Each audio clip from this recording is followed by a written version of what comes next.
Sandeep,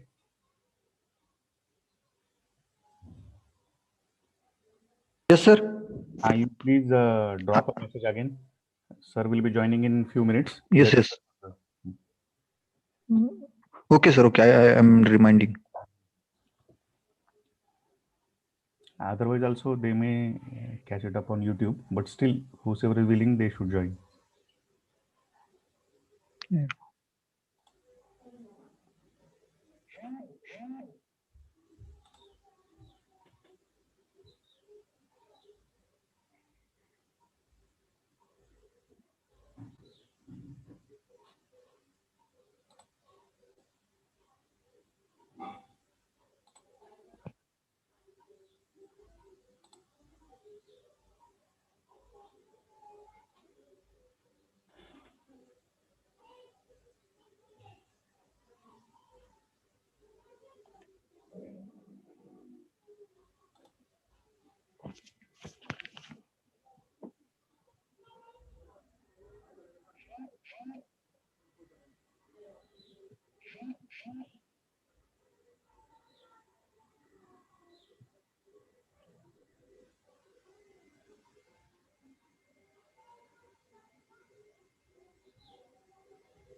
Yeah, welcome, sir.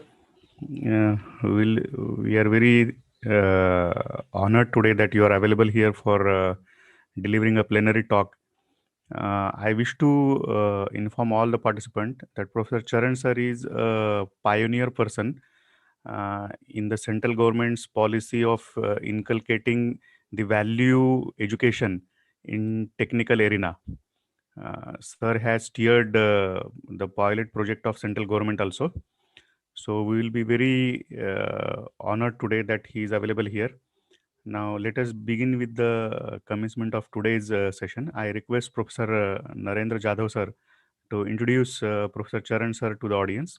Sir, this session is also broadcasted on YouTube Live on the official Facebook page of the university, and all the affiliated colleges and the stakeholders, they are receiving this lecture. Thank you very much, Professor Narendra Jadhav. Thank you, Dr. Brijesh. It's my immense pleasure to introduce our today's speaker, Professor H.D. Charan. Professor H.D. Charan acquired his BTech and MTech degree from MBM Engineering College, Jodhpur, and PhD from University of Roorkee. During PhD, he was recipient of prestigious Khosla Research Award for 2 consecutive years for his excellent research work. Professor Charan has a vast experience of 35 years in technical education, research, planning and development and university administration. He has been professor since 2005 and held various academic positions, that is, Dean Student Welfare, Dean Faculty of Engineering and Architecture, Dean Academic Affairs, HOD Civil Engineering, and he is one of the key persons for the establishment of RTU quota. Currently, he is Vice Chancellor of Bikaner Technical University, Bikaner. Professor Charan has also developed a system of ranking and grading of technical institutes based on infrastructure, academic strength of faculty, and performance of students. This system has also been highly appreciated by AICT, MHRD, and recommended other technical universities to adopt the same. Professor Charan has served in number of committees as an expert nominee of state government, governor for selection of faculty, and AICT and UGC nominee for approval extension of universities. He is one of the core member of National Coordination Committee of Student Induction Program of AICT New Delhi for promotion of human values in the students. One of the significant contribution of Professor Charan to the technical education of Rajasthan is the introduction of universal human values and ethics, which is mandatory course for the students. During lockdown period, for the very first time ever in the country, BTU has initiated a series of workshops for the students on human values and ethics under his guidance. He is the significantly contributing in inculcation of UHV in technical education at national level. Recently, he has been awarded as Visionary Leader 2020 by Institute of Engineers India for his contribution in UHV. We are fortunate enough to have Professor Charan as a speaker in today's plenary talk. Now I request Professor Charan to take over this session. Please, sir. Thank you very much. It's my pleasure to be with Dr. Bhimrao Ambedkar Technological Institute, to work with all faculty members, and that too with my close friend, Vice Chancellor of your institute, Professor Hirama Sastri, and to be a part of a lecture series with his institute again is really giving me pleasure to talk to you, all of you. The conference is the sixth, of course, in a series you are certainly doing every year. So I congratulate Dr. Brajesh Iyer for conducting this important conference on computing technologies, science and technology. My role in today's, of course, lecture may not be very much directly connected to the computing technology. Of course, I'll just give a brief about Indian contribution in science and technology, just an introductory. And of course, I'll share whatever I have prepared with all the faculty members, so that anyone who desire, he may go in detail to his own wisdom and own efforts. So certainly I'll give the indication how our system, our Indian system had contributed in science and technology, which of course is need to be explored by ourselves, and need to be understood, and need to be brought to the front line of overall at the global level. That is really a requirement.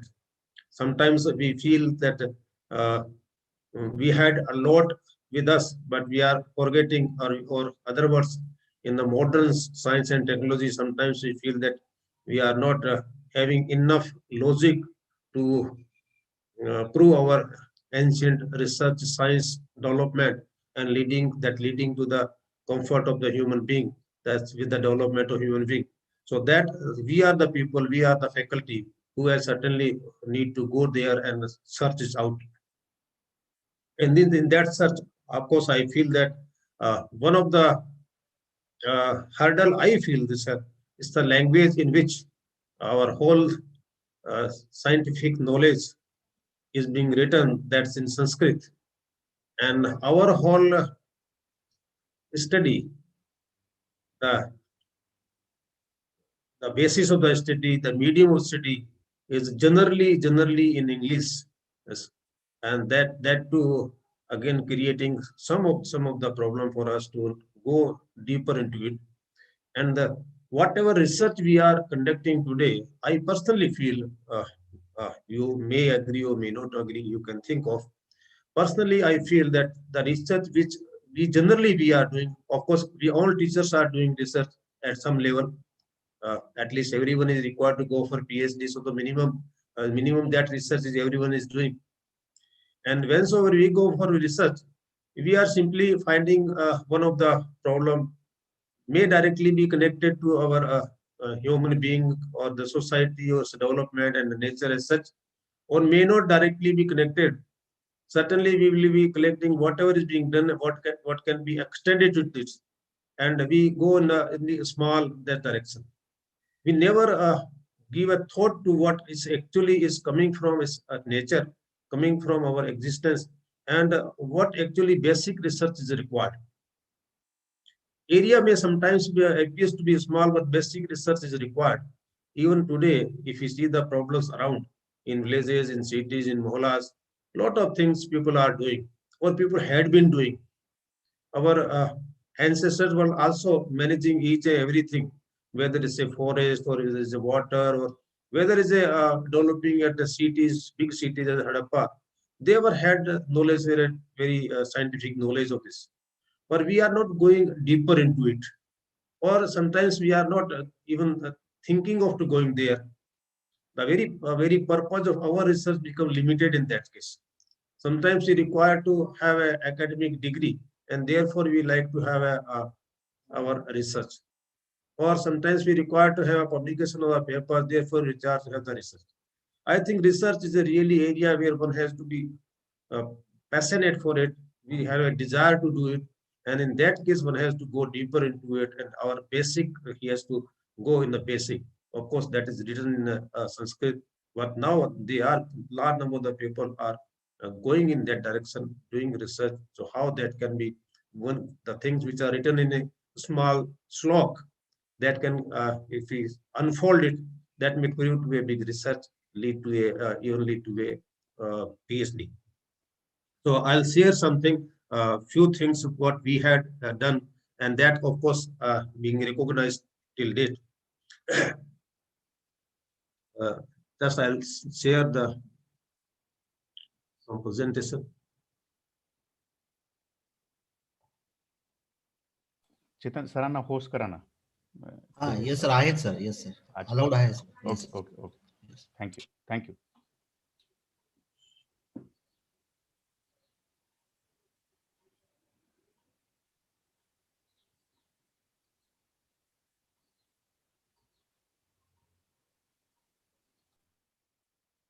Right. So as today's topic, of course, I have added something to it. History of ancient science and technology in India for the betterment of human civilization. Of course, this last line I have added, how whatever we are doing, how it can become for our better living. And not only living, sometimes when I talk of living, sometimes not only for living, it's for better civilization. I particularly added to this only because say for our living, say for example, uh, say AC is required, it's become our room temperature control, so our physical comfort, that's part of physical comforts giving. So AC becomes that way very useful. And say at the same time, the person with whom I am sitting, if I'm not comfortable with that person, so I will be sweating.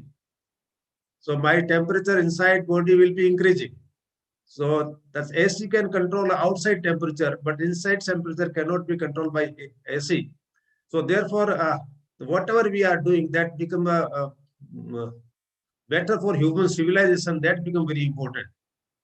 Therefore, when we invest something, whatever we invest, that particularly is in line with the environment or not, whether that technology or system which we develop is in line with the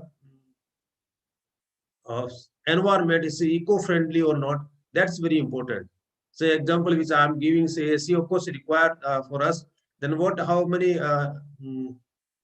temperature is creating, how many gases are they are creating, how much they polluting the environment. If we don't consider it to it, then ultimately it will be harmful to human civilization. So therefore, it's a big question nowadays that whatever development we call it. So development is whether it's consistent with the enriching the environment or not. So that's a very important question. So therefore, whatever technology we are using, whatever development we are doing, a development and how do you define a development? We have defined a development in terms of uh, investing new things. So when we invest in new thing, so whether that new thing or new processor, whether that is eco-friendly or environment-friendly or not, that need to be understood. So holistic development is required. Therefore, I added this one. It should be the betterment of the human society. If I see the contribution of Indian knowledge in terms of computing on every field, we had a large base and we had a very strong base to discuss on these things. A lot of things is literature is given. If we talk in the science and technology or in any field, much more is given. Still, much more is exploring. We are day by day. If we start from very mathematics, it's Aryabhat who has given the concept of zero. Now, if you just think of, say, zero is not there, then how our whole calculation system will be? It will be very difficult. And with the inventions of the zero, the things has become very easy.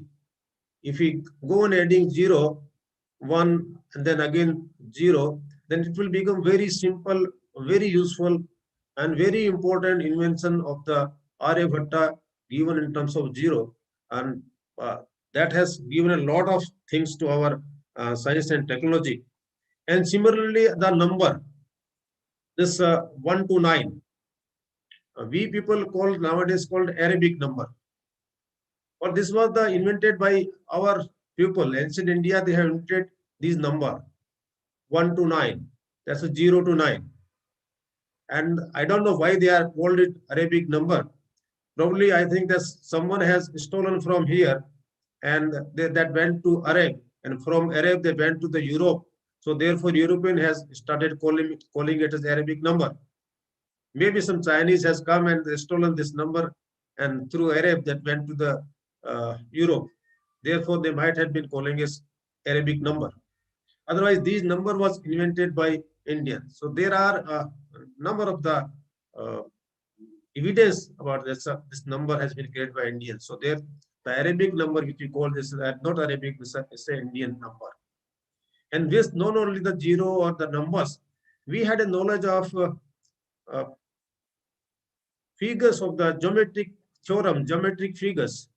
We had a concept of square, rectangular, circus, triangle, and even in the fractions, we can have this algebra, and the basic knowledge of mathematics. We generally, in our science, we call it a theorem given by Pythagoras, that in a triangle, right angle triangle, the theorem is given by Pythagoras. But in our Indian system knowledge said that before Pythagoras has given this theorem that square of one line plus second line under root of that equal to the square of third line. So this theorem was already given by our Aryabhat. So this theorem which we are teaching to the student is this Pythagoras theorem. So this is not the Pythagoras theorem. This is theorem, it's a very long back given by Indians. So even in the Rig Veda, this decimal system was given in the Hadappa. If you see the Hadappa civilization, they were knowing the how weights are to be taken, how measurements are to be taken. So weights and measurement were known to the Hadappa people. So Hadappa civilization is very old. So therefore, there is a evidence that we people were knowing about how to take the measurement, how to take the weights. And even the Rig Veda is about lot of things are written about the astronomy. I'll coming to the astronomy just now next. So lot of things are written. And very important, that's a whole computing system, this given on binary system, 1 to 0, 1 and 0. These two things, binary system, whole system. This is given in our Vedic scholar Pingla, that is written in his book Chandra's Shastra. So this system, whole computing system, binary system, which we today talk of, maybe thinking of that someone else has given, but this was given the Vedic scholar Pingla, and it's written in his book. And similarly, if you think the Hadappa, and they were knowing the rules about linear measurement, measuring of the weights, and even the fraction of an inch they were knowing. So of the such a small fraction of distances, fraction of the linear distances, they were able to measure. So this was the contribution. Just I'm pointing it out. Not only this measurement, even to the small measurement, we were in the capacity. We were knowing a word anu, what we call the atom. So our scientists were in the position to know that smallest particle size, that may be the anu. And they were also knowing that a combination of more than one anu become a dwanika, dwayanuka and trianuka, means two atoms come together, become a molecule, or three atoms or similar time come together and bind together and become a trimeric molecules. So they were had a knowledge of anu, that anu to the molecule, and so this atom to the molecule, and so on. And not only that, they then later on they come to the Paramanu, and they come to know that next to that is a Paramanu.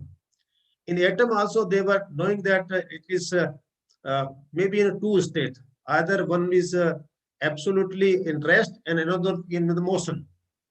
So one may be stationary, another may be moving around this. So this was the knowledge already we had. It's written in the very long our mathematicians, Keynote, who has given this theory. So this basic knowledge was available long back by our people, our scientists.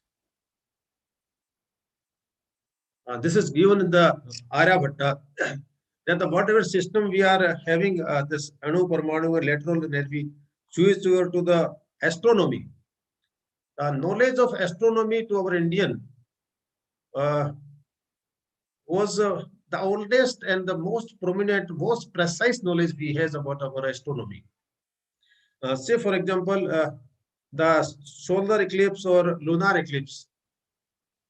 So we were knowing that there will be a movement of a solar, there will be movement of the earth around the sun, there will be movement of the moon around the earth, and when these three comes in one line, then shadow of one will be coming over the other, then that eclipse will be formed. And our Panchang till today, if you they are so so precise in the calculation that they had a calculated for the coming 10 years, 20 years, 30 years, even the 100 years. When this solar eclipse or the lunar eclipse is going to take place, they are in position to calculate. Still today, if you want to see the Panchang of coming 10 years, they have the calculation that at what place, which position of the moon will be there, earth will be there, and with respect to sun, it will be there. Very interestingly, as you know, that this earth is around, and therefore we call it Bhugol. Bhu means Bhumi, earth, and Gol means as a round. So they haven't called it a Bhupatti. They called it a Bhugol, but they were knowing that Bhu is a goal. And at the same time, they call it the Jagat. Jagat means the one which is having gati, which is having a speed, Jagat. So this earth is also called Jagat. That is to say, earth is moving. So they were knowing that earth is moving around the sun. They were knowing that earth is rotating around its own axis. So these two things very importantly they were knowing. At the same time, they were knowing that moon is moving around the earth. And that's what they were knowing, the solar eclipse or lunar eclipse. So very important knowledge they were having. Not only this, they were knowing the position of the stars, important stars, say Dhruv Tara, important star. And with the help of that, they were knowing the directions. Today, the north direction which we have in the compass. So our people were knowing with the position of all stars, what with the direction. And not only the direction, what is the time in the night, they were in position to tell. Today, say, if we see the morning hours, says it will be depending upon the season, whether it's summer or winter, maybe it between 6 to 7. But our people were knowing. In the night, they were in position to tell it's a midnight, it's before midnight, after midnight. So many around pahar are required, hours are required, so that sun will be rising. This whole calculation, even the ordinary person was knowing. Even when I visit to my village, they people are even knowing that in the morning, in night they get up and see the position of the star. They can tell the how this much ghadi is still required to sun to rise. So many ghadi means hours. So they have the still calculation. All illiterate people, they are knowing it. So that is to say, India has a knowledge how this whole system, astronomical system is working and how this they are doing. They were having the knowledge of distances between the stars. That today's whole calculation that one can have a big binocular and they have studied that how far our stars are. But before that, our scientist has a knowledge that one star is how much distance from other and how distance they are from the earth. We can surprise sometimes that they may not have that much doorbin, which was invented by the recent modern world. How they have approached those stars, that this star may be so much away from this. At the same time, they were in position to calculate the speed of the light. So this is really very amazing. And that sometimes, one thing I recently read somewhere, that says one star is rotating around the other, say Earth is rotating over the sun, similarly some is rotating over the Earth. There is a twin star, two stars, Arundhati. The two stars are rotating about each other. Not one is rotating around the other, but two are rotating around each other. In the southern India, there is a tradition that a newly married couple, just after marriage, they were asked to see those stars, which are moving around each other. Of course, maybe with the concept that husband and wife are so close to each other that they will not go far away from each other, but they will be rotating around each other. That they will be complementary to each other. So this is one the unique example that two are rotating about each other rather than other things are rotating one around the other. So this is a critical example that Indian was knowing it. Here I really feel that whatever science today we are having, this science is doing whatever they are doing, that is doing for a material. They study the property of the material, carry out the experimentation of the material, then come out with conclusion. So this oxygen will react with the hydrogen and then form a water H2O and something like that. And they at the same time they consider our body also to be a material. As whatever they develop, how this body function, consider it to be material. And whatever being proved, that is called scientifically proved. And this is what we call our scientific temperament. Now something is beyond this. Say for example, one person could not sleep in night. Now he will be when we go to doctor will advise some medicine, and of course he gets sleep in night. That would, again in the morning, when the effect of this medicine is over, he will again have the same feeling within that he'll not comfortable. Again he could not sleep the next night. Now why he could not sleep? That is something within him, not in the body but in the consciousness.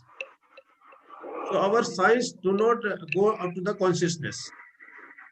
But our people, our whole people, they were scientific people, but science up to the consciousness. So today's science is a science of material, it's not science of consciousness. And when we study the science of the consciousness, our consciousness can go up to any place. I think that is the reason our own rishis and the saints, they were able to reach to the position of the stars and were able to calculate the distance from there. See, before that, in Mahabharata, that Sanjay was in position to see the whole whatever being happening at the war in Mahabharata, he was in a position to see and describing. So before this whole TV has come in effect, we were thinking and everyone was telling this is whole simply storytelling and not true. But now when TV has come, then we can see that there may be a position that when satellite will go and satellite can take the image and again send it back. So our people who were in position to have a science of consciousness, they develop their consciousness to the extent that they can send their over satellite to some place and they can take the image and they can read it. So Sanjay has got that capability. He was sending his satellite in air, and that satellite has been taking image of that Mahabharata and then coming back to him when he was explaining to Dhritarashtra. So the science of the consciousness is very important, which our people was knowing. Say for example, I'm giving the lecture to you, and say you will not talk to me anyway, then I will be very unhappy. So this unhappiness is within, is with the consciousness, nothing to do outside. You have not hurt me anyway, but hurt inside. So this is so consciousness is very important at that size of a consciousness. So that is not dependent upon the experiment. That depends upon experience. So this is experiential science. So our people were very knowledgeable in terms of experiential science. So today's science has not reached to this place. And therefore, what is not being experimentally proved by today's science, we try to neglect it. We try to reject it. So that is not a true. Since we have not reached there, so we need to explore that. So I think our people has reached there, and therefore they had a great knowledge of astronomy. All astronomical calculation, they were knowing it.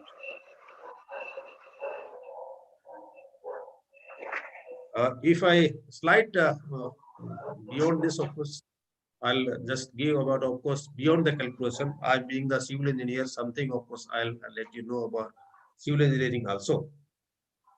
That in town planning and civil engineering, if you see the Hadappas, they had a great knowledge. There's a very big design cities were there. They had a knowledge of all underground drainage system, civil sanitation system, air cooling, how water has to be collected, how water to lifted. It's a huge precise knowledge they had. And that whole civilization is thought to be the half of the Europe. This much knowledge we had. And if I talk of the material, as you know, it's the iron pillar in Delhi. So we had a knowledge of material in such a great extent, such a precise, that iron pillar, despite this pollution control, complete pollution, today's pollution, which is of course beyond the limit, prescribed limit, even that is not rusting that iron. And this is not a one pillar. There are a number of the places in South India, such pillars has been found. They are not they are not free from rusting, free from the environment effect. So we had a knowledge of that extent. One more example, of course, I'll wanted to give about the metallurgy. When we extract a zinc from ore, melting temperature of zinc is 997 degrees temperature, and the evaporating temperature is 1000 degree. So from melting and evaporation, there is only gap of 3 degree. If it reaches around 1000, it will evaporate. If it is less than 997 degree, it will not melt. So it will remain the ore. The Indians were very smart, very knowledgeable. They have invented a furnace which is inverted. So ore is kept at the top of the furnace rather than the bottom, and they heated it up. So at 997 degree, it melt and come down. And when it come down, it will be further cooled so that it can be extracted from the ore. If it reaches to 1000 degree, it would have been evaporated. So this inverted furnace system, so melting the zinc or extract the zinc from ore, this was invented by Indians. Later on, of course, someone might have stolen this technology, and now, of course, we are dependent on others. Of course, as per time is not permitting much, therefore I will not take much examples of metallurgy and this agriculture. Of course, I'll share this. Of course, as far medicine is concerned, we had a great knowledge. I will not take it up. Only one thing I'll lastly tell you before I'll share this presentation with you about all the temples and the other big monuments. They had a scientifically being built up. If you go the Meenakshi temple, in Meenakshi temple, there are the pillars. So whole the water of the temple is collected underground, and that water is coming from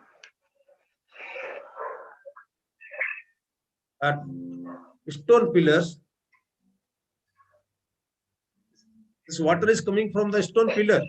This is a hollow pillar, and that's finally collected to the ground. As you can imagine how intelligent people were there. And if you see the shape, it has the gravity coming down in such a way that that's resistant to earthquake. So our knowledge was immense. And at the bottom of it, the same temple, there is a place where whole water is collected. It's the shape of the golden lotus. So they were knowing the slope, how slopes are to be kept, how the water is to be collected, how it is to be made safe. Even in the Western Rajasthan, where I am living, as you know, it's a desert. But people are knowing how this water is to be collected. Even a drop of water coming from the rain. Of course, rain was not every year even. So they had been collecting it properly in the form of a bowdies. There's an open excavated with the stepping up and stepping down to the water. They had the big bowdies available till today. Of course, we are not taking care of those, but this system and this knowledge we had already. And lastly, I'll give one example, critical example, very important example. I being the person from civil engineering, when I had been doing PhD at Roorkee, it was almost 25 years back. So one international conference was conducted in India on geotechnical and foundation engineering. So this happens every once in 4 years. So that time it was in India at Delhi. So Rudgi was given a task that what is the Indian contribution in foundation that is to be presented. So I being the one of the person there as a research scholar, so I was also associated with that how this uh, Indian contribution in the foundation is to be collected and to presented. So in a foundation, if I talk that heavy structure, how heavy structure are to be founded on a ground, then in such a case, a pile foundation is taken. That is, foundation is taken very deep. When say we have a bridges or some multi-story buildings or some big structure temples, then it need to be taken to brought to the lower strata. When lower strata is hard, say rock is very easy. When rock strata is sandy or not hard strata is not available, then it's become very difficult. Particularly in case of bridges on river. So river bed is generally having a sandy strata. So foundation is taken deep to it. And that type of foundation that is today we are using it, that is called well. So you see in the shape of an open well, really is open well. So open well is constructed on the top of the ground, then is excavated within it and slowly is sunk down. It's coming down, sunk down. So this is a today's practice. So the heaviest load is being taken by the foundation, which is called well foundation. When we had gone to the literature, we find that this Taj Mahal is on the bank of river Yamuna, and there is a sandy soil. When we come to know the foundation, they had been using the well foundation. The foundation which is required in the sandy soil or in the river to take the heaviest load, particularly the bridges and this monument as a Taj Mahal, they had been using a well foundation. That is to say, we had a knowledge up to that extent that we had been using this well foundation quite long back. Similar to this, there's a lot of example that time we have seen in case of civil engineering. One example I have seen that, say, when we want to compact the earth, compact, as you have seen the construction of the road, when this road is construction is going on, that some roller is moving over the soil and is compacting it. Now there are two types of roller. If you are very vigilant, in case of a clay soil, the person in Maharashtra there is a clay soil. That roller is not simple roller. The roller having the sharp edges outside, and that's called a sheep foot roller. It has the specs similar to the shape of the foot of a sheep. And if the sandy soil is a plain roller. In ancient, when we had gone to the literature, we find that if you want to compact the soil, if it's a sandy soil, then elephants has been asked to move over it. So it's compacted with the weight of elephants. If it's a clay soil, then sheep had been asked to move over it, so it's compacted. So we had a knowledge, whatever we are using today, we had a knowledge up to that extent. So this is small information I am using here just to give you the direction. That's a lot of things India had in science and technology available to us. Beyond people are required to explore it and bring to the mainstream world. So that's all. So once again, I'll thank you. Thank you very much for inviting me. Thank you very much, sir, for your enlightening talk. One point I wish to share with you, as you have shown the Meenakshi temple. I'm fortunate that I belong to Madurai district, and I very well remember, sir. My grandfather used to take us in hot summers. You know, in Tamil Nadu, the summers are very hot, and we feel that in that hot summers also during the afternoon time, the temple is very cool, and not even the Garbhagriha. It is all entire temple. That Pushkarni you have shown the water collected and all that area, everything, each and every corner of the temple is very cool and pleasant. So really, that is the marvelous architecture we, our ancestors, they know and they build up. And I'm very much thankful on behalf of the entire audience that you have revamped the ancient Indian culture and the tradition and the science and technology behind all this. And definitely, it will be inspiring to the young researchers, and they may carry out research in this direction. Thank you very much, sir. Thank you very Thank much. you. Okay, I feel that whatever research we do, that become the betterment of the civilization. Of Correct, course, sir. we have built a temple, we have built a temple, we have built a building, we have built a monument. But the way they have used the natural resources, they were very nurturing the resources as well, doing comfort to us. So ultimately, I think that is required. So thank you very much. Thank you very much, sir. We'll be in touch with you. Right. We will be moving to the next keynote in our keynote series. Right now with us, Mr. Aninda Bose. Good morning, Bose, sir. Good morning, Brajesh. Thank you. You are in time. Very nice to see you. Always smiling face. Now, it is my pleasure to introduce the audience, Mr. Aninda Bose. Mr. Ananda Bose is presently working as a senior publishing editor with Springer Nature. Mr. Bose is a part of global acquisition team at Springer Nature and responsible for acquisition of scientific content across the globe. He is responsible for acquisition of content in interdisciplinary applied sciences. He has more than 26 years of industrial experience in marketing and different fields of publishing. Mr. Bose has completed Masters in Organic Chemistry from Delhi University and Masters in Marketing Research from Symbiosis Institute of Management Studies in Pune. In this way, he is connected with Maharashtra. I feel very happy. Yeah, of course. Pune is the best city, sir. Mr. Bose, let me complete. I'm sorry. Mr. Bose has delivered more than 145 inverted talks on scientific writing and publishing ethics in reputed universities, international conferences, and author workshops.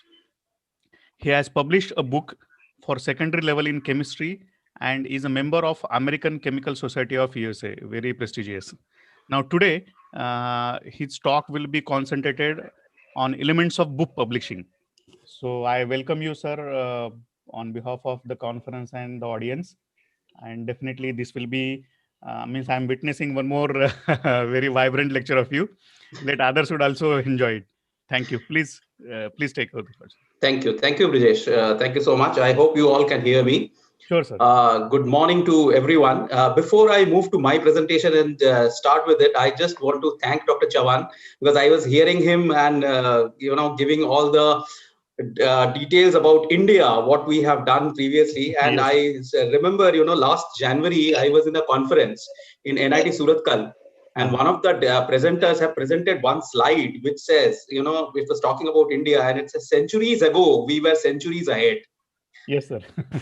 So it was a fantastic message we received last year, but unfortunately, because of pandemic, we were locked down to our houses. Yes, Although I really hate this online presentation, yes, because I love to meet people and I love to go and do networking, and that is the way conferences should be held. Correct, sir. And this is not the way to hold a conference. We are just getting up from our bed and sitting on a chair and immediately giving a lecture. The best thing is to go there, meet people in person, hug each other, and talk about science. That is the way we should take science into our folds. Sir, This is the. may I interrupt you, sir? 1 minute. Yeah, please. Next version will be organized in Pune itself. So Okay, I'll be inviting you a year ahead now, and it will be in person. Thank you. I was more interested to come to Lonere, to be very honest, to see that lake rather than going to Pune. But unfortunate part is I am not able to come to BAMS every time. Bamu is just eluding me for some time. No, we will plan, sir. We will plan. Yeah, we will plan something else rather than conference. Sure, sir. Definitely. I would love to. Yeah, thank you so much. I will just share my presentation so that we can talk about elements of book publishing. I hope you can. Yes, sir. It is visible. Yeah,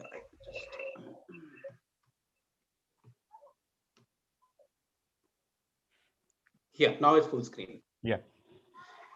See, I thought of talking about elements of book publishing. Usually, I talk about how to write papers and what are all publication ethics and all. But in last 1 year, something has changed. What I have seen, that suddenly because of lockdown, academicians are taking online classes, which is a very challenging thing to start with when they started, but eventually they got accustomed to it, and they were having a lot of available time with them, because they were not going to labs so often, and they were spending a lot of time in their houses, and they were doing a lot of online things. So they thought of writing books, so we were flooded with book proposals in our publishing domains, and we saw many books coming in AI, many books in computational intelligence and deep learning, machine learning. So there is a I would say there is a huge output which was coming out. And in addition to that, also there is one thing which was very, very eye opening. That was the downloads. A lot of downloads happened in 1 year, which is like 4 quarters. In 4 quarters, we had a download of 2 billion downloads of books. 2 billion is something which is beyond our expectation, beyond our thinking, but it just happened. So we thought, why not talk about elements of book publishing, because many authors, they want to write book, or many researchers, they want to write different types of books, but they don't know how to formulate them, what all different types are available, and what all things basically publishers look for. So we will talk about that today, and I will also talk about some good services which are available quickly. So let us start with it. See, this is a small note about Springer. I know you know Springer, you know that logo horse very well, but just for your update, I will tell you that this is a company which started long back in 1842 by the person who you can see over here. He is Julius Springer, the person who started Springer in 1842 in Berlin as a small bookshop. And this bookshop was, initially started to cater to people for selling books, but eventually people were coming to his shop, and a lot of scientists were started visiting, and he thought of starting with, I think there is someone is, yeah. So when he started this in Germany, he moved to a bigger office in Vienna in 1924. That is the first venture out he had. Then in 1946, he has opened one of the biggest Springer office, which is in Heidelberg, which is our head office. Now the company is known as Springer Nature. Springer Nature is basically a new company which started in 2015 with the merging of Springer and Macmillan Science and Education. We have 10,000 plus colleagues, and we operate from 50 different countries. What is Springer Nature's role in academic book publishing? Because we are into academic book publishing, that is very important for you to understand that we do publish some popular books also, that popular science, but our main concentration is research oriented content. So we are the largest academic book publisher in the world. We are publishing all across the research areas from science and technology, although we started with mathematics and engineering, and we feel mathematics is the core of engineering and computer science. The people who are in computer science, they know very well that without mathematics, nothing is possible. But eventually we have to expand our domains, and we move to medicine, then we move to humanities and social sciences also. So we are covering all the areas of science right now, as well as humanities and social sciences and behavioral sciences. Each year, you will see we publish almost 13,000 new books. That is a huge, huge number of books which are coming out of one single publisher, and we are way ahead of other publishers. And most importantly, if you see, there are more than 3 lakh books which are available on our content platform as online books. This is something which has really helped us in this pandemic period, because we started our online programs way back in 2000 beginning. And from 2005, all the books are basically published in online format. So that has really, really helped us, because we were able to cater to our audience. The readers were able to download the books. I told you the huge number of downloads which happened in 2020. And we are expecting there will be a huge download in 21, because we are still not out of this pandemic. It is still going on in many parts of the world. And India, fortunately, the numbers are low. And we are one of the pioneers in digital book publishing and first publisher to offer all books in electronic format. So whatever books are getting published in Springer, they are published as online first in the online format, and then the printed version is getting ready. So we are very, very fortunate in a way because we already ventured into online and digital format. We will talk about steps of book publishing here. What are different steps which are involved in publishing a book? The first step, there are 5 steps. So start with the first one. The first is basically, it starts with an idea. Everything starts with an idea, not only book. We get numerous ideas in a day. Every now and then a new idea comes to our mind. So best thing, when you are getting a good or an unique idea, it is always better to write it down. Because why this flash of bulb is shown always as an idea, because it gets lighted and again it just switches off. So again it gets lighted and switches off. So this is the way the idea comes and idea goes. So it is better to write an idea. When you have a beautiful idea, please write it down. That will help you to work on that idea. So when you have a good idea, then usually you will find that good idea will help the future readers to work. You can write something for the future readers if you have a good idea. And if you have a unique idea means something which will help you to fill the gap in current literature. Now, current literature, when I say the literature is a very big background of any particular topic or any particular subject area. Suppose you take artificial intelligence. Now, artificial intelligence is something which is very, very popular in last 10 years time. And everybody is talking about AI in different fields. In all domains, AI has penetrated. But AI is something which has not started 10 years ago. AI started 60 years ago. In 1960s, the term artificial intelligence was coined, and it started from there. So if you look at 60 years, definitely there is a huge background and huge literature is available in these 60 years. But if you are referring to those literatures and you are working in AI, you will find there are many gaps in those literatures. So if you have an idea to fulfill that gap, that is a unique idea and which will be very helpful for the community if you are publishing a book in that area. Let us go to the second. Let us go to the Let us go to the second point. Now, second point is formalization of that idea into a proposal. Now, you have an idea. That idea needs to form a proposal. That proposal will be sent to the publisher, and publisher can actually assess or evaluate that proposal. So, what all things are needed to create a proposal? This is very important because you need to understand these points very well. The first thing which is required, is your CV, is your biodata, is your bio profile with the list of publications.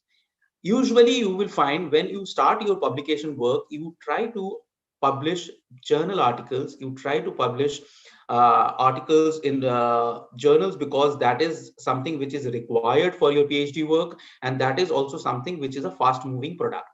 So writing a book which is basically time consuming.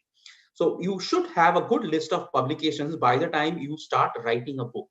Many people, they even start thinking of writing a book if they change their PhD dissertation into a book. That is also a possibility. So first you have to create your CV and you have to create the list of publications. Second thing, which is the synopsis of the book. Now here I would like to say, even for senior people also, we have seen that 80% people or 80% academicians who are submitting their proposals to our publishing houses, they write the synopsis of the subject instead of synopsis of the book. See, if you want to write a book on applications of machine learning, then you have to write what all applications you are basically presenting in your book, how these applications will be helpful for academia and professionals. So when I read that about the book or synopsis of the book, I should be able to understand what the book is going to deliver.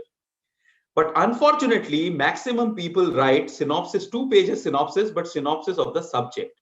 Now, I don't want to know about the subject area. Because people who are going to read your book in a research-oriented market, they already know the subject. They want to know about your book. So the second point is synopsis of the book. So write about the book in 150 to 200 words. Third is table of contents. Table of contents is basically the structure of your book. How you are structuring your book, how you are formulating the chapters, how you are dividing them, and what is the flow. When you write the contents well, when you go deep and put the details in a very formula, in a very sequential manner, then people understand the flow of your work very well. So table of contents is also very, very important. Then comes sample chapters. Sample chapters are the chapters which are written for this particular proposed book. Many times people get confused and they send the already published chapters to us as sample chapters. This is a chapter which was written by me 2 years ago. We don't want any chapters like that. We want a chapter of your book which you are proposing. That will help us to understand the objective of the book. That will help us to understand the language of the book. That will help us to understand how the book will flow. These are the four things which are very important when you are formalizing or creating a proposal from an idea: your CV, synopsis of the book, table of contents, and sample chapters. Once you submit them to a publisher, the third step starts. Now, what is the third step? The first thing is proposal evaluation. Proposal evaluation is done by a person sitting in the publishing office itself.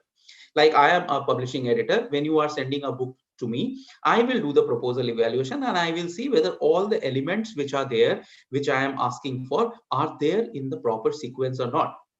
If they are there, then I will send it for peer reviewing. Peer reviewing means the book will go to a peer or an expert in your field who is also dealing in that particular area, will check the book, and they will basically check the content and they will comment. And the editorial board of Springer also, or the publisher, will also check and they will comment, okay, whether the book is required, whether there any revision is needed, whether the book is basically beneficial for the readers. So these are the different comments which we receive from peer reviewing. Once the peer review is done, and if we get a green signal, then it is acceptance and contracting. That means book proposal is accepted and we will go for a formal contract signing. This contract signing is usually between the Springer and or publisher and the author, and publisher or the editors, depending upon the kind of work. Then we send author packages. Now, author packages are also very important because author packages are basically devised by publishers over the years, and they know it very well what kind of a template is needed, what is the copyright form you have to sign, what are the permission forms you have to sign. So there is a huge guideline which you receive as author package. Once these four things are done, then you start preparing the manuscript as per the template, as per your idea, as per your content. So you create the manuscript. So finalization of manuscript is the final step of the third step. Then we go to the fourth step, where the manuscript, you send it to the publisher. Nowadays, when you send it, then the manuscript are always in the form of digital format. Either it's in a LaTeX form or in a Word form doc, basically. So we have stopped taking any handwritten formats anymore because it's much easier and people, they can type very well. They create doc files. So once we receive these doc files or LaTeX files, the first thing what we do at our end, we check the manuscript for certain things, like for plagiarism, like for ethical activities, like for the language checks. These are very, very general checks which we do for every manuscript. Once this is done, we change it to an XML format. All the people who are in computer science, they know very well what is an XML format. Now, XML format is the, storing is very easy because of the very less size of the file, and also it calls and embedded features are there.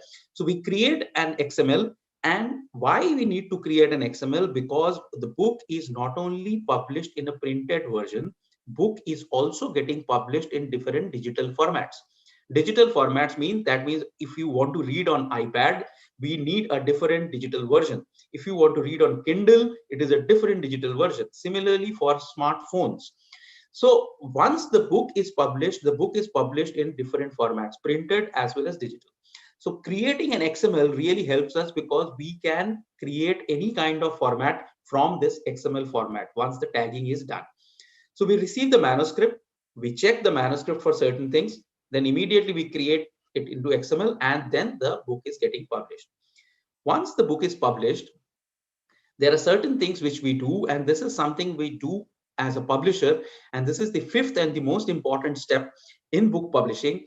And this is something which you should know, because before even sending your work, you should know how your work will be disseminated. If you don't know which publishers are disseminating well, how the book will be dealt, then it is very difficult for you to reach the correct audience, correct readers. The objective of the author is to reach the correct audience so that they read his book, read and cite, so that the objective is fulfilled. So here you can see certain websites are mentioned. I will tell you about them quickly. First is Springer.com. Springer.com is the website which is dedicated for the homepage of the book. When we publish a book, then we create a homepage of that particular book on Springer.com, which gives all the sales information, ISBN about the book, where the book will be published, the rates and everything, prices and all. So next is Springer Link. Springer Link is the content platform. Content platform means where the book content will be available. Once the book is published, then the content will be available on Springer Link. You can see over here in the slide, it's written that 10,000 plus institutions are already member of this particular Springer Link. Although all these 10,000 plus are not going to purchase your book, the books are basically in the form of ebook formats and ebook packages. So these institutions, libraries or consortia, they basically buy the packages and your book will be a part of the package. Or individually also we sell it and people can buy it from our third parties also, which you can see at the third point, distribution. We have third parties like Amazon, we have iTunes, we have Flipkart, we have Barnes and Nobles. There are many different companies which are available and they are working in collaboration with us. So your books are available there also. Now, behind the curtain, there is a team which is working called Author Support. Author Support is a very strong team, and that is the team basically which is actually taking your book to different areas of the world, different parts of the world, different exhibitions of the world. They create covers, they create flyers, and they create dedicated newsletters for the community. Community means if I say civil engineer, there is a civil engineering community, and if there is a book on civil engineering, then the book will be part of that civil engineering newsletter. So it reaches that community and community will be aware, okay, there is a book on this particular topic is already out and I can go and read that. So that is also very important to reach the community. And reaching that community, we have this particular author support team, which is really helping out authors to reach their readers. So these are the 5 steps which are involved in publishing a book. So starting with an idea which comes to your mind, we create a proposal. Proposal gets evaluated. It becomes a contract. After contract, you get author package and a manuscript is getting ready. The manuscript, when we receive it, we change it to different formats and publish it in different formats. Once the formats are ready, then we have a very, very global dissemination of the content. So these are the 5 steps. If you have any queries, we can have it at the end of the session. Types of books. Now we have certain types of books in academic book publishing, which I would like to highlight to you. If you look at it, the first one which comes in the list is the monograph, a scholarly book on a single subject or a group of related subject by a single author or a group of authors. Now, monograph is a scholarly book on a research area, on a research subject, written by authors. It can be a single author and it can be multiple authors also. But usually you will find not more than 5 authors involved in a single monograph. Second type of book is edited volume. Edited volume is a very different type of a book from monograph, although many edited volumes are treated as monographs also. This is a contributed volume. Contributed volume means where we have an editor or a group of editors.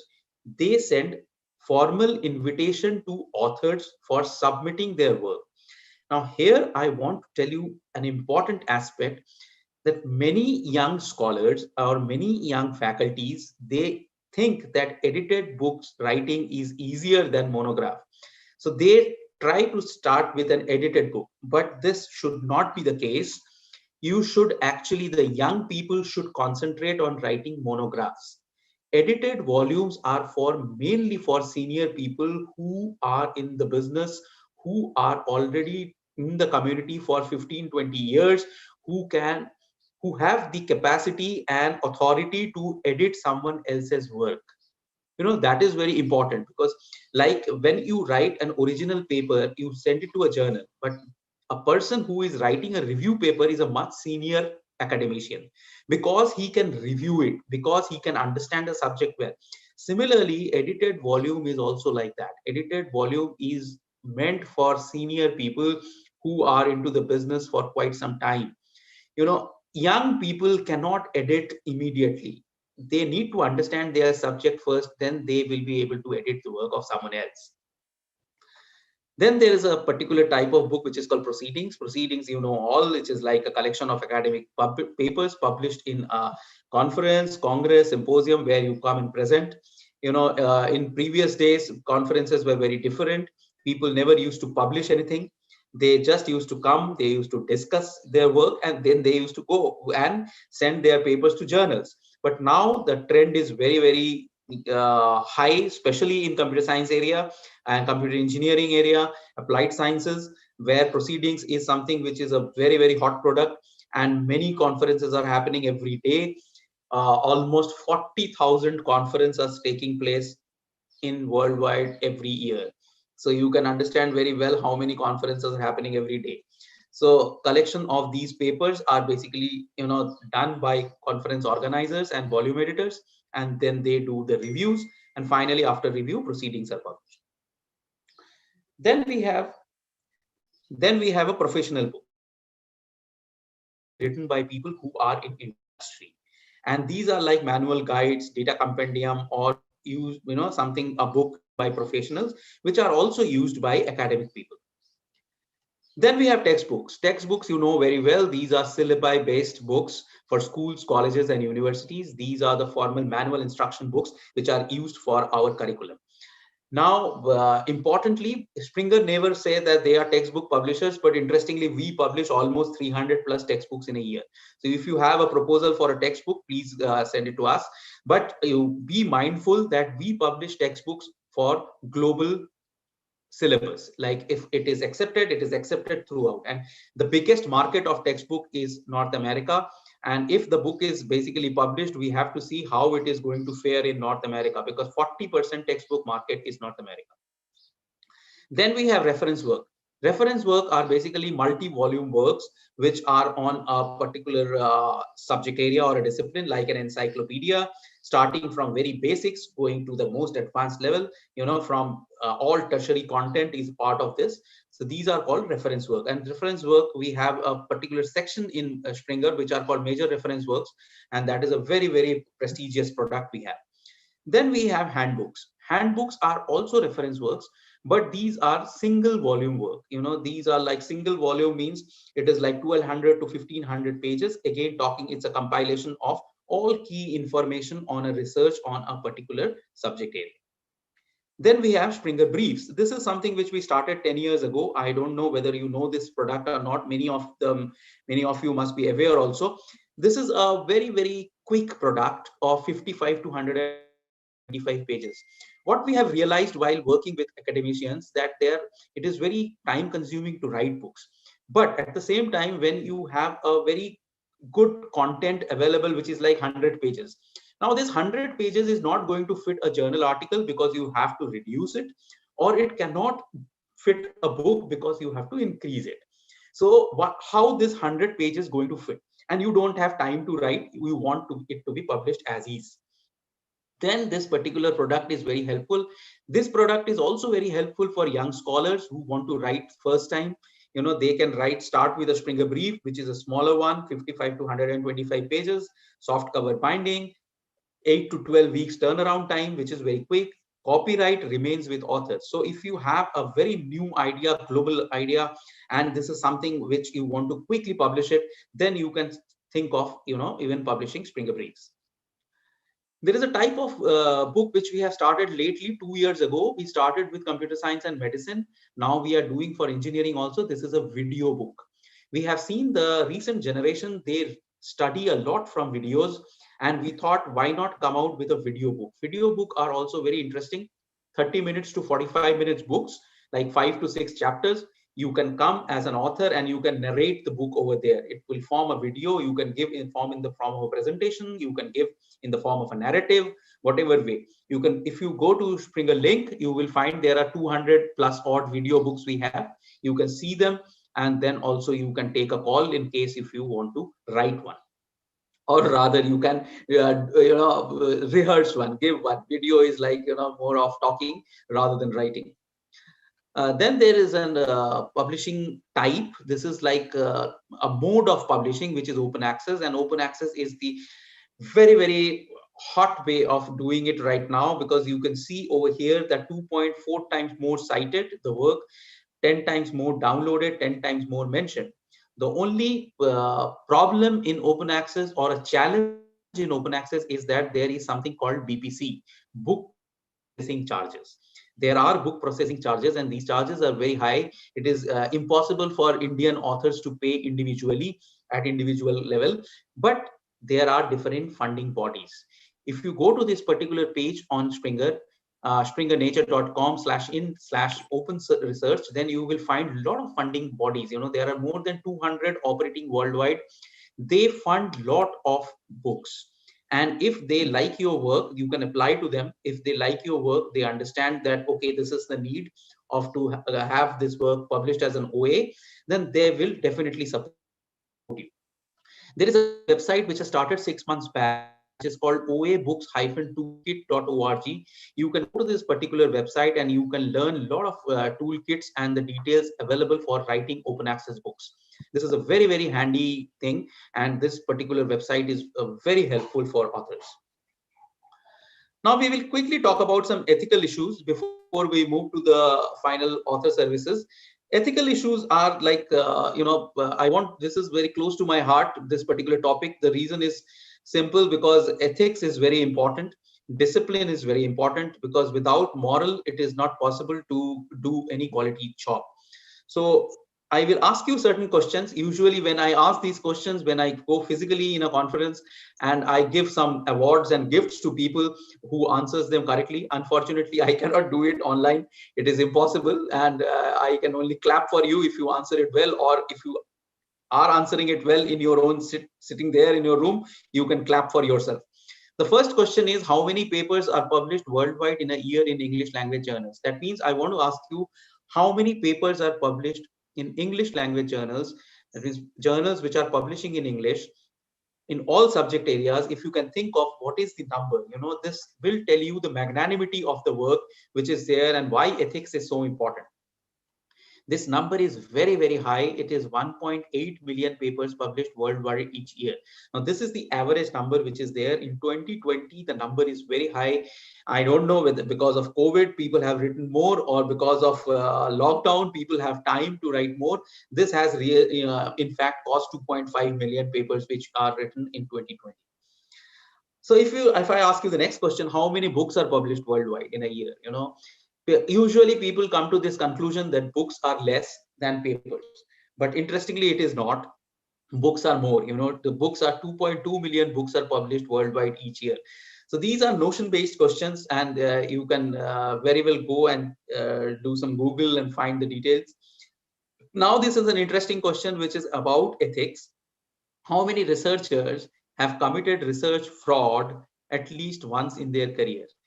If you try to see in percentages, people will see, you can answer it on your mind, in your mind, how many researchers are basically committing fraud. I will give you the number. This is just 1.98%, which is 2%, less than 2%. We are very fortunate that we are part of a community where definitely fraud is there, but it is very less. But if I tell you that 2% of what exactly, if you're looking at the absolute number, then you will see there are 1.8 million papers published worldwide. So 1.8 million or 2 million papers written by group of authors.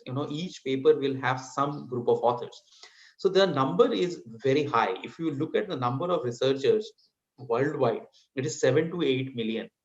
Now, out of 7 to 8 million researchers, if 2% is committing fraud, that means that is a very big number if you look at the absolute number.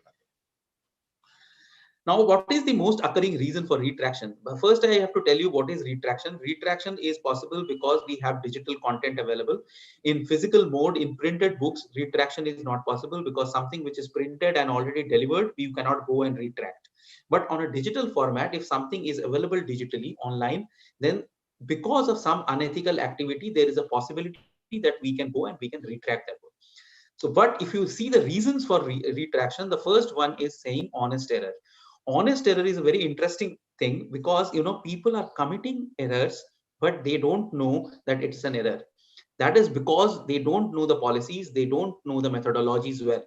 So you have to go out and you have to read more, so understand these methodologies so that you don't commit these honest errors and you don't fall into the trap of retraction. This particular page, what is copyright, you all know. I don't want to tell you about copyright over here. The important thing which I want to tell you is basically the COPE with the logo which you can see, Committee on Publication Ethics. This is a place where you should go and you read the content available there. That will really help you to understand many things about ethics involved in research. Simultaneous submission. Simultaneous submission is basically, submitting the same manuscript to multiple publishers at the same time. This is unethical because, you will say why it is unethical. This is my paper. I am submitting it to many authors, many publishers at the same time. I am not publishing them, correct? You are correct. You are just sending it for review and not publishing them. But when you are sending your paper to multiple publishers, the most importantly, the person or the resource which is getting used is reviewers, and your paper are getting sent to reviewers. Reviewers is a very scarce community in publishing world. What exactly you are doing, you are wasting time, you are wasting effort, and you are wasting resource. That is why this is unethical. Then we have multiple submissions. Multiple submissions are, means that you are sending several different manuscripts to the same publisher. That means this is usually a case when you have a journal where you have a special issue by guest editors themselves. You have proceedings where institute is basically publishing most of their own work. So these type of multiple submissions, they take place, and that is actually very, very unethical. Then we have plagiarism. Plagiarism, you know very well what exactly plagiarism. And if you tell someone that your work is plagiarized, that people get very offended. But we are also smart people. We don't use those words anymore.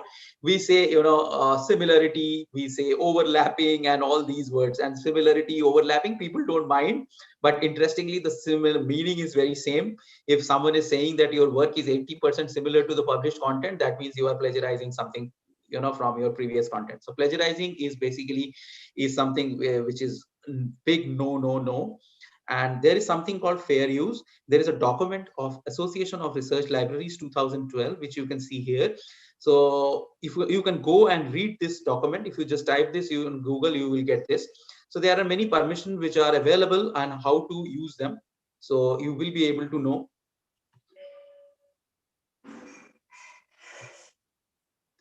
How are we alerted to plagiarism? That is also very important, which I would like to highlight. How we get to know as a publisher what the work is plagiarized. So often it is original author who finds out the thing and they tell us about the plagiarism. Sometimes it is reviewers, not every time, it's very seldom, because reviewers, they usually look at the content, they don't look at the plagiarism of the work. Then there are whistleblowers. So there is a tool. I know everybody knows that there is a tool, and this tool can be helpful in finding plagiarism, but I will tell you, it cannot identify plagiarism. It can only give you certain numbers. They give you the similarity index. They will tell you, okay, this is the similarity of this particular paper, and you need a human eye, or you need an expert to tell whether the paper is plagiarized or not. And I will give you quickly few points before I tell you. This is a plagiarism checking tool, Authenticate. This is how it looks. This is something we use in Springer. This is the inside story, how it looks. Different papers, you can see their reports, 11%, 14%, 34%. These are the percentages of plagiarism these papers have. Then this is a 93%, very colorful paper, but unfortunately, this is a very heavily plagiarized paper. You can see 93% similarity with already published work. Single source is 39%. So interestingly, this cannot be published anymore. So quickly, I will give you some tips how it works. See, the tool cannot detect all problems, as I said, because tool is something which is giving you the similarity numbers, and these similarity numbers needs to be checked by human experts, human eye, subject experts, to identify whether the work has plagiarism or not. See, how I will give you an example over here. Suppose there are two journal articles, X and Y, and you are testing plagiarism. Now, X is basically having 30% plagiarism similarity, I would say, and Y has 10% similarity. Now, if you look at the similarities, which has more plagiarism? Of course, X, because it has 30% similarity, and Y is just 10%. But if you go in detail and try to look, in detail, this maybe this 30% is scattered all over the paper, and this 10% is just direct pick from any particular paper in the introduction or in the methods. Then this 10% is more dangerous than the 30%. So that is why a low similarity score does not mean there is no plagiarism.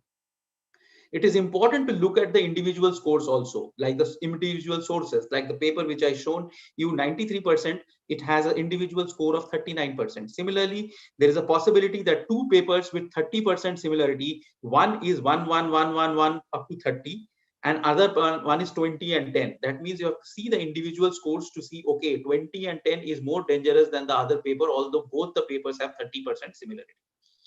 Setting the standard is not possible. Many editors, many organizers of conferences, they come to us and they say, what is the standard or limit we use? It is not possible to set any limit over here. If the publications are the publishers are part of this cross-check database, then only your papers are getting checked, otherwise no. Common phrases are not excluded. How it is get misutilized, the tool, like common phrases, definitions, they are same. A human eye has to see, expert has to decide, okay, this is something which is allowable, this is not something which is plagiarism.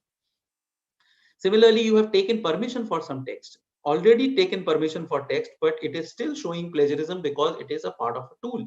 Tool will definitely match the content and it will show as similarity. Then we have for review articles. Review articles, you will always find that similarity is much higher because it's a review article. Then finally, it's a patchwork plagiarism. Patchwork plagiarism is very difficult to find because people do patches from here and there. And interestingly, there is someone who told me long back, almost 3.5 years ago, I was attending a conference in Udaipur, and a student told me, sir, there is something which Google Translator helps a lot. I said, how it happened? He said, sir, take a Chinese paper in your area and you just translate it. So no plagiarism tool can actually catch that. And this works on English language, so you cannot catch if it is coming from a regional language. So this is not an idea. Don't use this. This is unethical. I just wanted to give you this idea that this is people are also doing that.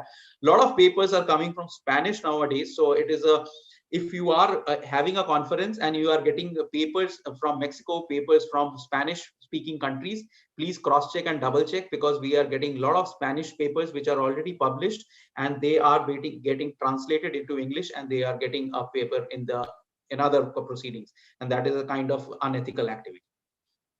Self-plagiarism is something which is like you have already published your work, but again you are publishing it without taking the permission back. That is called self-plagiarism, and it is a dangerous form of plagiarism and is a huge form of misconduct. Data fabrication and falsification is basically, these are the things which started with more of internet coming into play, because anything which is available freely, you think that can be used for your work. So you fabricate the data or you falsify the data and you take the data and you play with it and create your own work. This is also very, very unethical. So general advice is verbatim copying is not allowed. If you are doing it, put it into quotation marks and see the fair use. Give credit to the original author. If you are not sure how much should be the length you are using, then you should contact the publisher and take permission, and always take permission for reuse of figures and tables. See, this is how you take permission. This is an article which is published in Springer. You can see for each article in a good publishing with a good publisher, wherever you are publishing, there is something called reprints and permission button. You go to the reprints and permission button, you will go to this particular page, rights link, where you can select and you can find out, okay, where I have, how you can take the permission back. If it is your own work and you are trying to use something from your own work, then there is no cost attached to it. But if you are using it from someone else's work and you are going to get some royalty in using, suppose you are writing a book and you are using someone else's work, then I think there are some cost also you have to pay for using the content. Now I am in the last topic, which I will be quickly talking about author services and publishing tools. These are maximum are free author services and tools which are available for you, and you can go and you can use them. This is something called Reviewer Finder, very interesting tool. You can go to springernature.com and you can use reviewer finder, because finding a reviewer is also very challenging nowadays for your work. And many journals, they ask mandatorily for please give the name of reviewers, and you have to give certain 3 or 5 reviewers names. So you can definitely use the reviewers which you have in your mind or you are working with, but at the same time this tool is very helpful. There is a tool called recommended.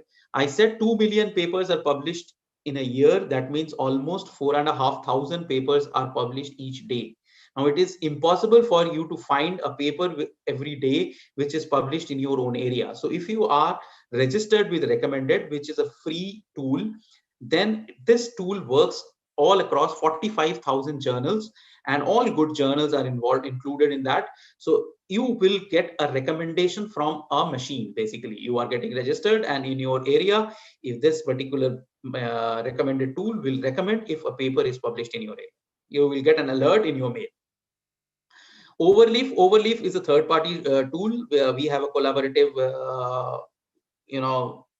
venture with them. They usually help you in writing and publishing. They do a lot of activities for developing countries also. If you are from India, sometimes they give offers to Indians, and many people, many senior academicians are using Overleaf among their team, among their students, for writing and for managing the papers. So you can go and check. There is a tool called SharedIt. SharedIt is basically link which you get when you publish in Springer. Any article which is published in Springer, you get a link from your production team, and the production team gives you the link. This link is basically for looking the paper in its completeness. That means nowadays you will find every paper is published digitally, but only abstract is available when you are trying to download it, because maybe your institution has not subscribed to this journal and you cannot download it. So with SharedIt, you can share with your community and you can share the whole paper. They cannot download it, they cannot print it, but they can read the whole paper on their system. This works on a reverse way. Suppose you want to download anything and you see, okay, this particular work I cannot download, you can write to the corresponding author of the paper. Corresponding author can share it with you. ORCID IDs are, many people must be aware of this. If you are not, please go to ORCID website and create an ID. This is a unique ID for researchers, and this helps in particularly in your citation work, where your citation is not lost because of common names you have with someone else's matching with your name. It happens that ORCID ID really helps, and it creates a stakeholder in a unique way. So I usually say ORCID ID is like an Aadhaar card for Indian researchers. So if you don't have, please go and have an ORCID ID. This is a blog, The Source, which is a very, very useful and very powerful thing. Again, author service team is working on this day in, day out. If you want to write something, you can definitely go and contribute in The Source, but there are many articles which are there in your area, in career related areas, then you can go and you can read. Before I finish, I would like to tell you about 4 books which are must for people who are in research. First one is, you can see on the slide, how to write and publish a scientific paper. This is written by Robert A. Day and Barbara Gastel. This is the 8th edition. You can purchase it from Amazon or Flipkart. This is easily available. And 7th is, I think 7th edition or 6th edition is freely available on web. The PDF is available freely. You can download that if you don't want to buy this. This is a book which is meant for all researchers who are basically working on scientific papers, because this talks about how to write that paper, what all different nuances are attached to that. Then there is a second book which is called Getting It Published. This is talking about all the nuances of publishing, which is written by one of the publishers called William Germano. This talks about what is volume series, what is series editor, what is volume editor, what is patent, what is royalty, why there is a remuneration. So there are all these terminologies are very well defined in this book. So if these are the 2 books which you can refer back again and again, these are not like one-time read. This you can use it if you have it. Then there are two books on ethics. Usually one is by Sana Lu. This is a textbook of research ethics. This is Theory and Practice, which is a very good book, and it is used as a textbook in many universities. You can go and read this book. And the last one, which is by, I think, one of the presenter in this particular, one of the delegates or keynote speaker of this particular conference, Valentina Balas, is the author of this book, Dipankar Dev and Rajiv Dev, Engineering Research Methodology. This is a very insightful book for researchers who are in engineering stream. So before I finish, I just want to tell you that work sincerely, focus on quality. These are the most important things in life. If you focus on quality, then nobody can stop you. Say no to academic corruptions. Corruption is everywhere, and we know very well. There in the field of academics also, there are a lot of corruptions. I used to think before I came into this particular field that there is no corruption in academics, but unfortunately there is. There are a lot of corruptions, you know very well. Stay away from them and stay happy. Thank you very much for giving this opportunity and today morning, Sunday morning. Enjoy Sunday morning, and if you have this any questions, I will be able to handle them here. And if you have any questions later, then please mail to me on anindo.post@springernature.com. I will be very happy to address your queries later also. Thank you very much. Thank you, sir. Thank you for a very fabulous and nice lecture. Anyone from audience wish to discuss any query or any information? Sir, Yeah, I have one hello. query. Okay, Please. I'll talk later. Okay, I will talk later. Okay, Sir, and Jihan, I will. Okay, Please, myself, please. Professor Balaji Shetty, Yes, sir. AGS College Nanded. Really, sir, your lecture was very informative. We have been teaching from last 20 years, but your lecture have given us immense potential to express our knowledge to the world. Thank you, sir. The first question is there any charges to publish our books? And the second question is, if I publish my paper or book, and suppose my cost of that paper is $100, then what is my benefit? So these are two questions, sir. Good morning. So first question is whether you want to, if you want to publish a book, then there is any cost or not. So see, if there is a cost in case you are going for open access publication, because open access is something which is the content is open for everyone. So publisher cannot sell that content. When you publish with us, we take that book or we take the journal and sell to people. People in the sense it goes to libraries, it goes to consortia of institutions. So when we cannot sell, it is open access, there is a cost. That is why I said there are many OA funding bodies, which I actually given in my presentation. And there is a OA toolkit, OA open toolkit website also, where you will find a lot of details about OA. And if you have a good open access book, definitely there are funders who are ready to fund that book also. So you don't have to pay anything from your pocket. Sponsors are available. Although it's called as author pay model, but authors don't pay. Usually the funders pay. Coming to your second question, if you are basically publishing anything by paying $100, all the publishing houses, there is a huge number of people who are working here, and we are working with certain kind of expertise, and that is why we charge, for publishing your work in a particular journal or in a book, because we are going to take that work to different levels, disseminate. So there is a cost attached to everything. So if you are not paying, then how will my home will work? I cannot run my house because I will not get a salary if someone is not paying. So on a lighter note, I will not be able to run my family. But on a serious note, it is like for each journal or each book, not for especially for book publication, but each journal, they have some kind of APCs, article publishing charges. But not all journals. There are many subscription-based journals where you can go and you can publish freely. Okay. Second question from Jehan, madam. Please unmute. Hello. Am I audible, Jehan, madam? Yes. Yes, Please. I hear you. Thank you, thank you, Dr. Bijesh. Let me speak. The video is somewhat inverted. Yeah, okay, let me. Okay, anyway, you please continue. Yeah, that's not a problem. That's not a problem. Okay. Please continue. Okay, in fact, I am attending it from home, and in fact, for being truthful, I'm cooking and listening to your speech. Okay. My goodness. Thank God you are cooking and not listening in mode. You are in listening mode. That is the best. I'm cooking and listening to your speech. Yeah, okay.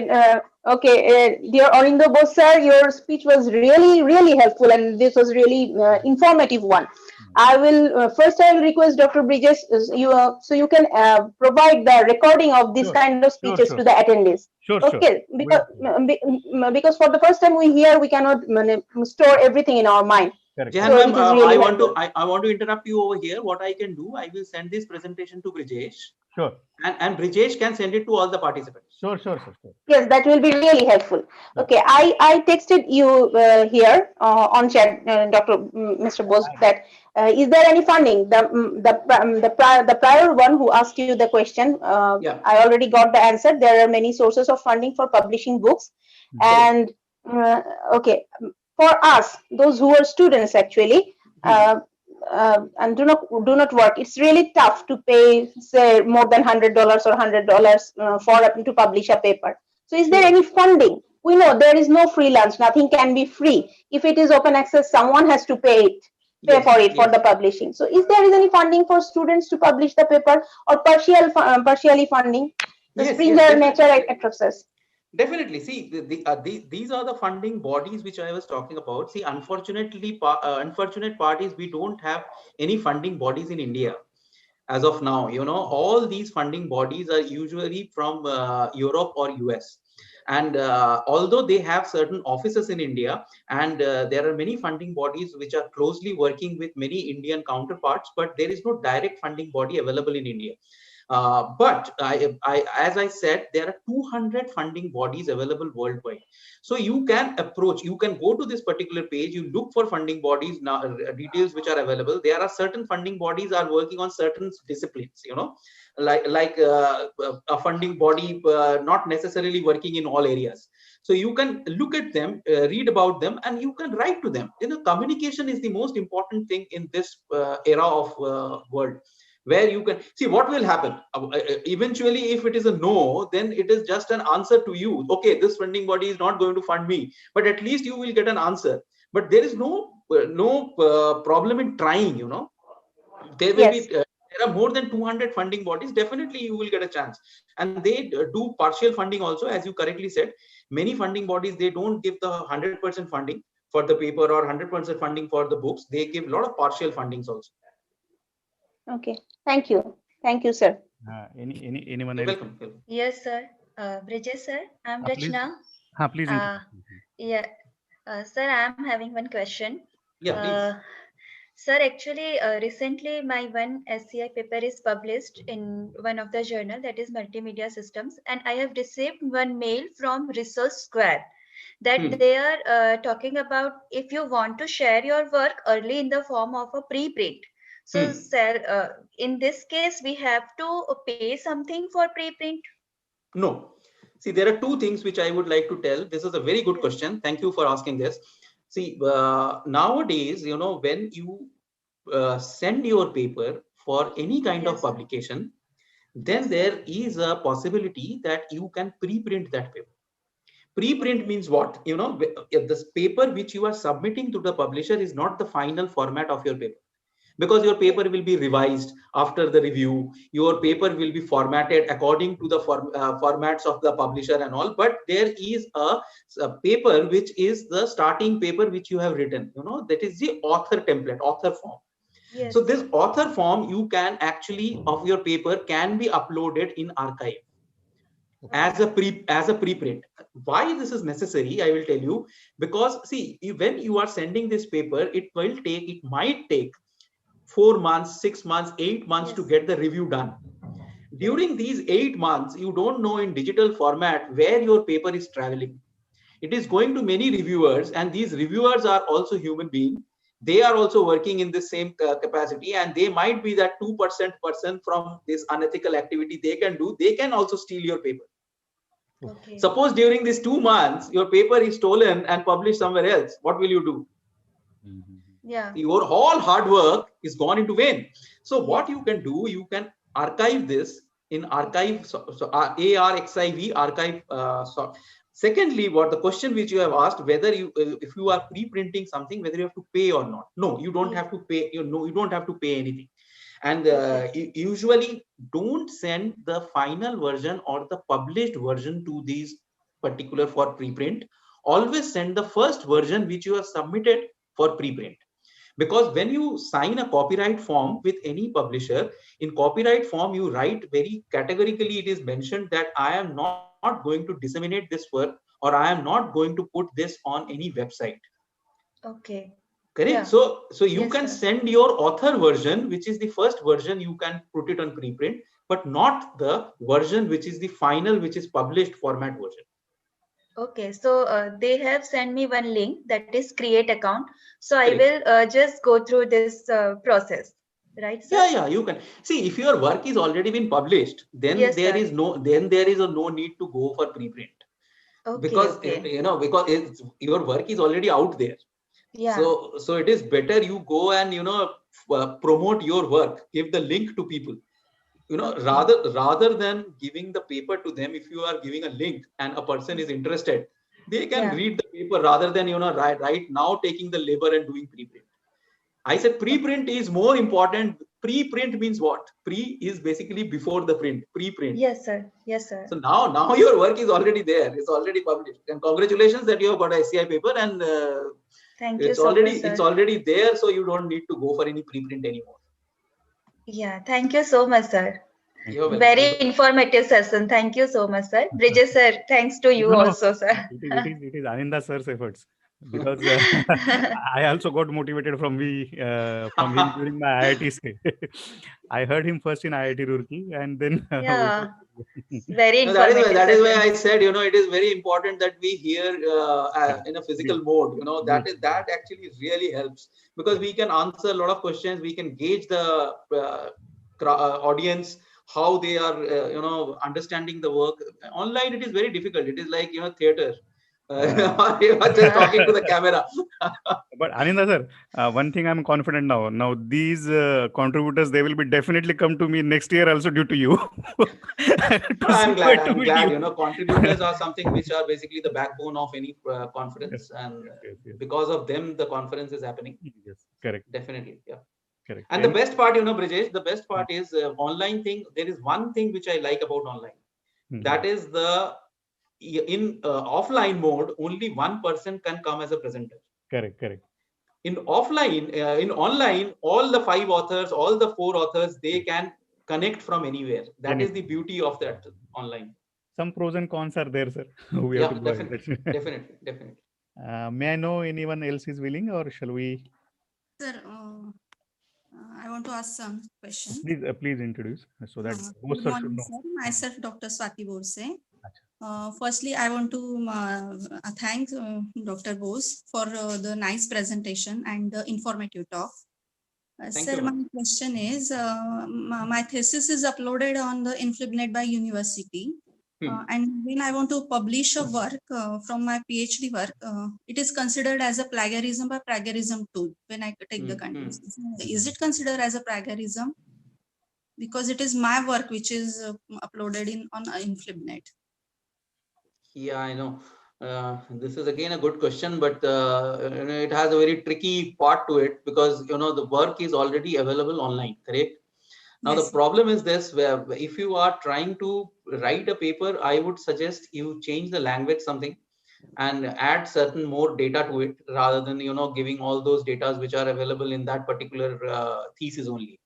Okay. That will help you to create a paper which is little different from your work. If you are trying to emulate the work which is already present online, any tool will show a huge amount of similarity, and nobody will be able to decide whether to take that paper or not. So the advice is you can talk to your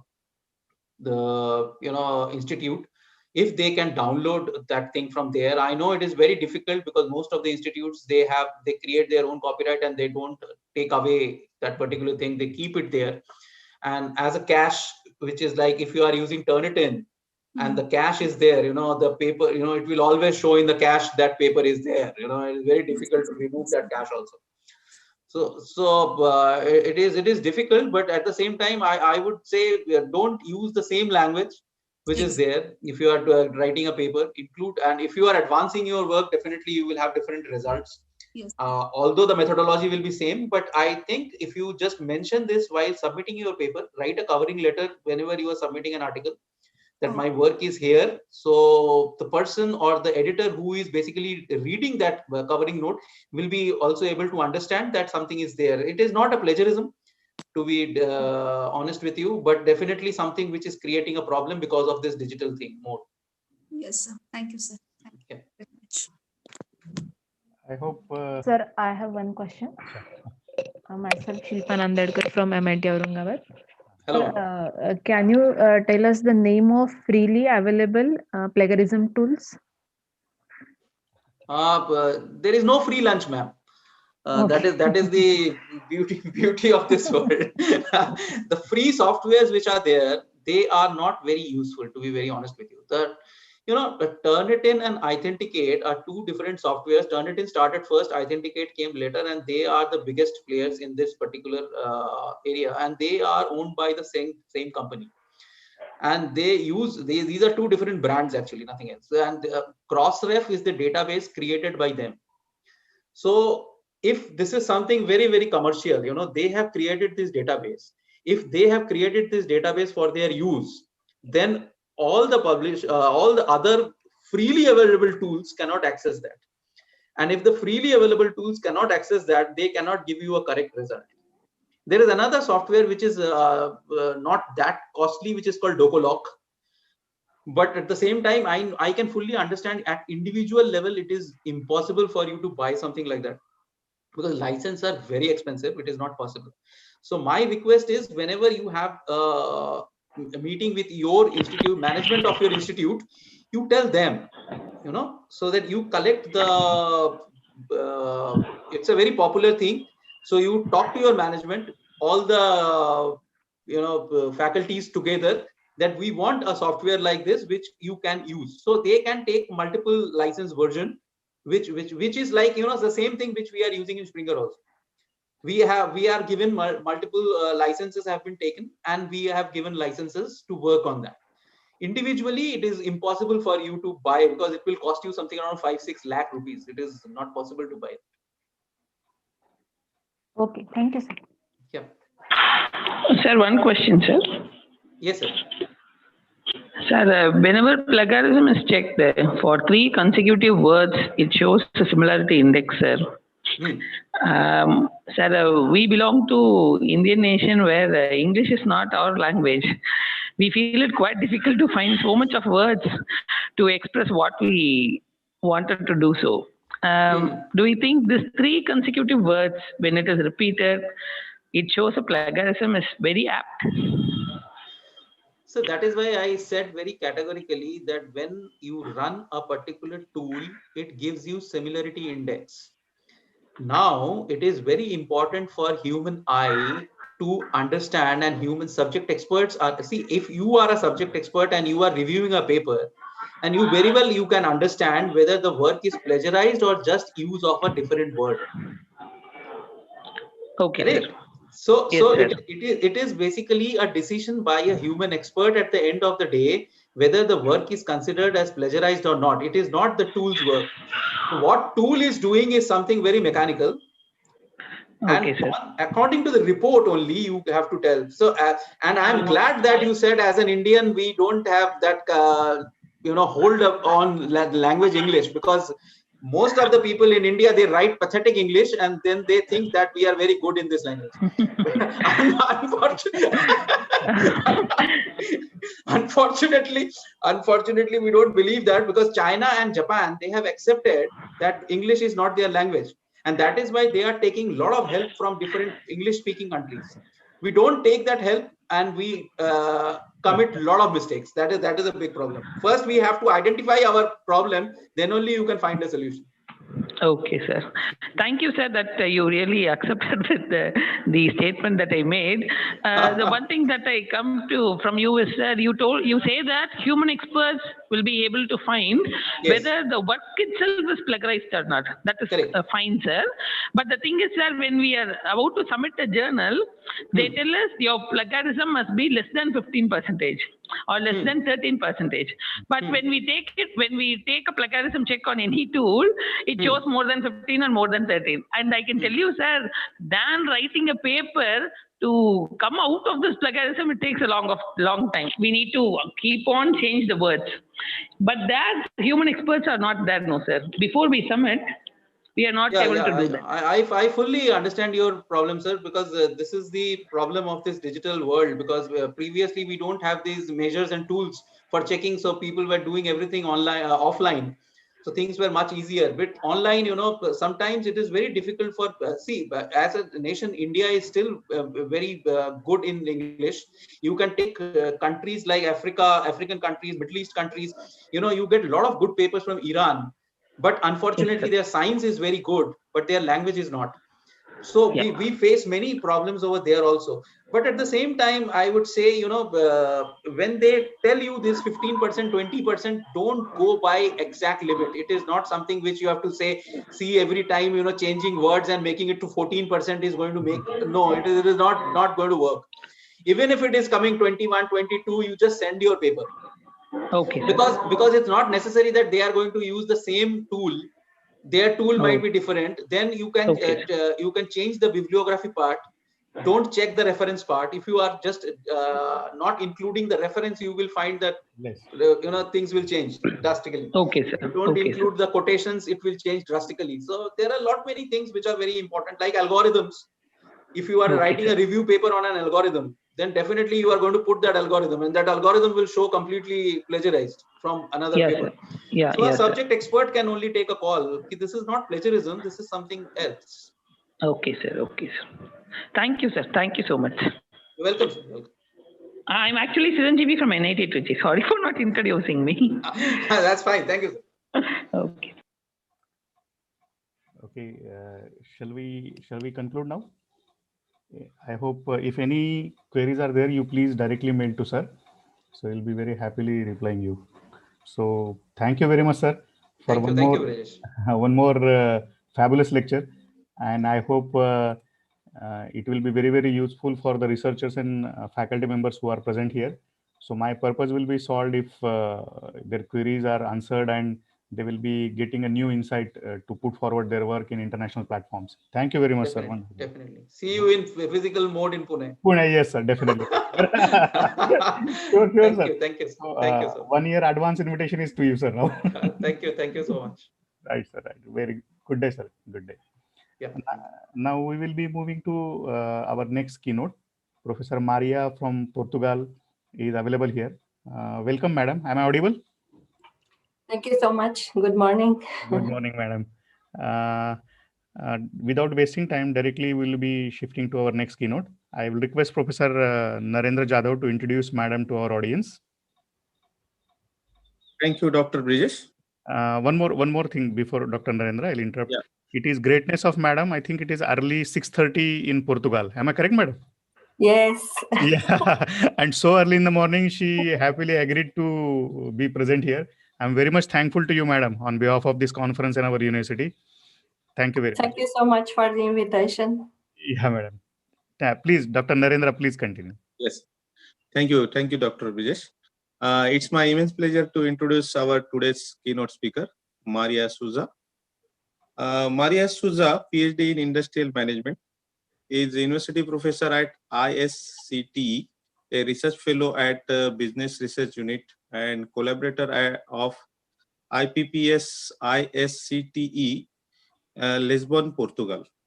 She is also an expert in digital learning and digital skills, as she has postdoc position from 2016 to 18, researching that field with several publications in journal with high impact factors, Journal of Business Research, Journal of Grid Computing, Future Generation Computer System, and others. She is collaborating an expert in digital skills with Deloitte Bersoil for a request of European Commission in creation of new category regarding digital skills to be integrated with European Innovation Scoreboard. She was a member of coordinator committee of the PhD in management at University Europea.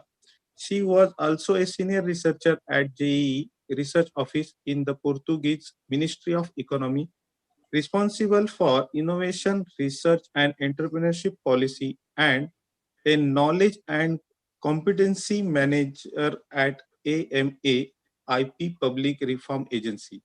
She was also a project manager at Ministry of Labor and Employment, responsible for innovation and evaluation and development of qualifications project. Her research interests currently are public policy, health policy, innovation, and information science. She has developed major research in innovation policy with article published in high-level journal as the European Planning Studies, Information System Frontiers, System Research, Behavioral Science, Computational and Mathematical Organization Theory, Future Generation Computer System, and others. She is also the guest editor of more than 5 special issues from Springer and elsewhere. She has participated in European projects of innovation transfer. For example, as an ambassador of EUWIN and co-coordinating an Erasmus Plus project with ATO Chamber of Commerce of Ankara about entrepreneurship, and is also an external expert of COST Association, European Cooperation in Science and Technology, and president of the ISO TC 260 Human Resource Management, representing the Portugal in the International Organization for Standardization.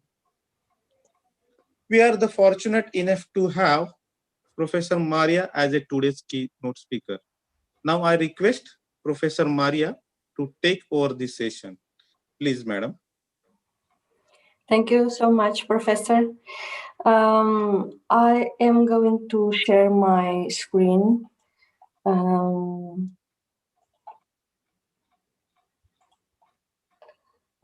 So my communication will be about big data analytics in healthcare. This was research that we have began in 2017.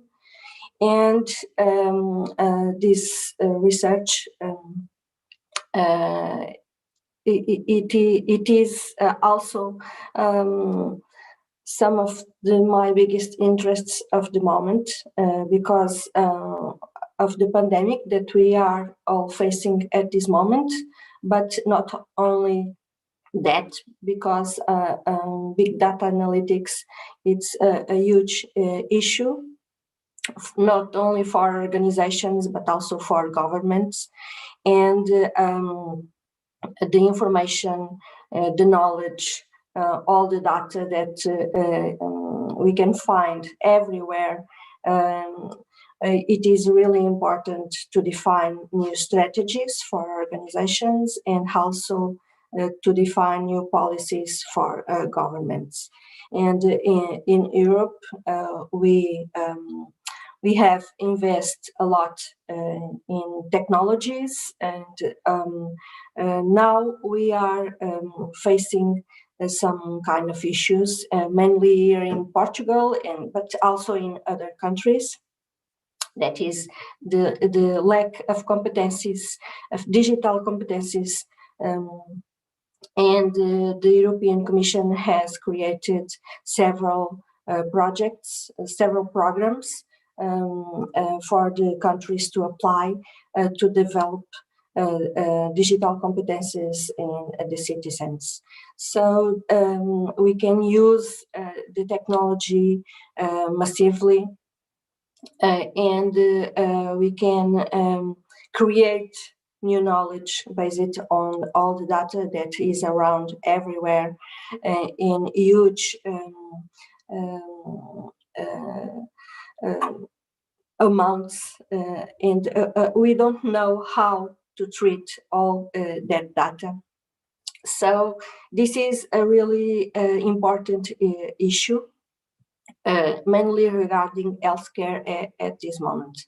When we begin this research, we didn't have this kind of situation that we are facing at this moment, but big data in healthcare was a really important issue, because the hospitals in Europe and also in Portugal, mainly in Portugal, they were facing situations about efficiency and also about reducing costs. And the idea was to look at the data and try to find some kind of solutions to overcome those kind of problems. So we begin this research with a multidisciplinary team, including healthcare professionals and IT professionals from management, so we can find some kind of model that we could implement in healthcare organizations regarding management, and specifically regarding people management. So this presentation that I'm going to share with you is focused on that issue, mainly on big data analytics regarding people management. So let's begin. I'm trying to, okay. So the research question that we were studying, and I will introduce you the team of this specific research in the end, but we are several colleagues, and we have published one article based on this specific part of the research in a good journal. It's a Journal of Medical Systems. And the research question in this case was, what are the main big data analytics that can be used in healthcare organizations to support the management processes?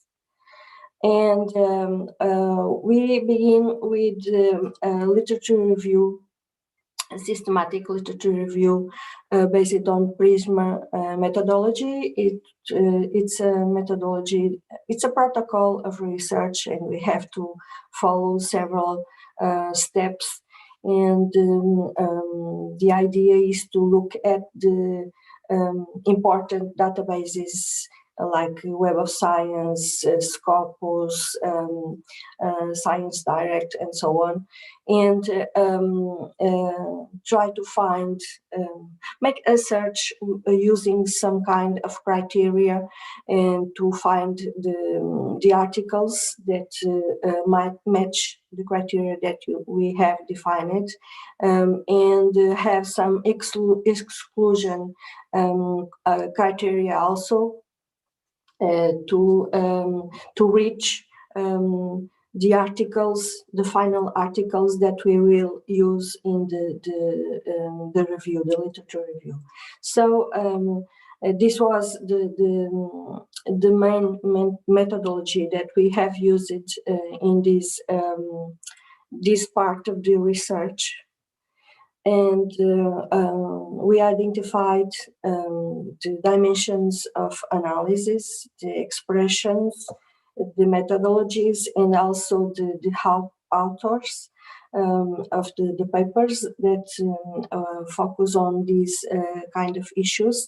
But I will show you them in the next slide, because it was difficult to put all of them here. So the first category that we created was big data in healthcare organizations, and we look at the expressions based on the keywords of the papers that we have selected. And the main expressions were big data, healthcare informatics, knowledge management, knowledge structure, big data analytics, the business value of IT, healthcare, IT-enabled transformation, practice-based view. And the methodologies used in those articles was mainly bibliometric analysis, systematic literature review, in-depth analysis of documentation, surveys, and interviews. We try to identify the methodologies used in the articles, and also to look for the future of our research and try to find a path to continue the research design of this issue. And after this, we have published more 2 articles based on the healthcare sector and the influences of the big data. The other category that we have identified, we have created was predictive models, and the expressions that we have found was forecasting, scenarios, trends, foresight, and simulations. And the methodologies were mainly statistical analysis, scenario manager, solver, what-if analysis, artificial intelligence models, and also regressions, associations, and correlations. So it is a huge focus on quantitative methodologies that the articles regarding big data analytics, but it is understandable because we are trying to find metrics, we are trying to find indicators, and also these articles are more focused on those kind of issues. And this is the list of the authors that we choose regarding our criteria, the criteria that we have defined. If you want, I can share the article with you after. And then we begin to create the framework, the theoretical framework for the article, based on our article, based on those articles that we have selected and analyzed before. And we was trying to find a definition for big data analytics, and we reached these conclusions that big data analytics combines several variables, several dimensions, and the focus, the ultimately ultimate focus is for better strategic and tactical decisions, not only for organizations but also for governments. And one of the issues were the huge issues or people skills. And I begin my speech here talking about digital competencies and the lack of digital competencies that we have in Europe and mainly in Portugal. And this is really important. We have to develop several types of competencies in people, not only digital competencies. And the European Commission have defined a program to develop basic digital competencies. And the funding is really huge. I don't remember the number, but it is really huge. And I think the idea is not only to develop digital skills, but also to develop other kind of skills like problem solving. This is really important. Our students have a huge lack of problem solving competencies. And of course, entrepreneurship is really important to develop from the more from the beginning of the educational process of the students.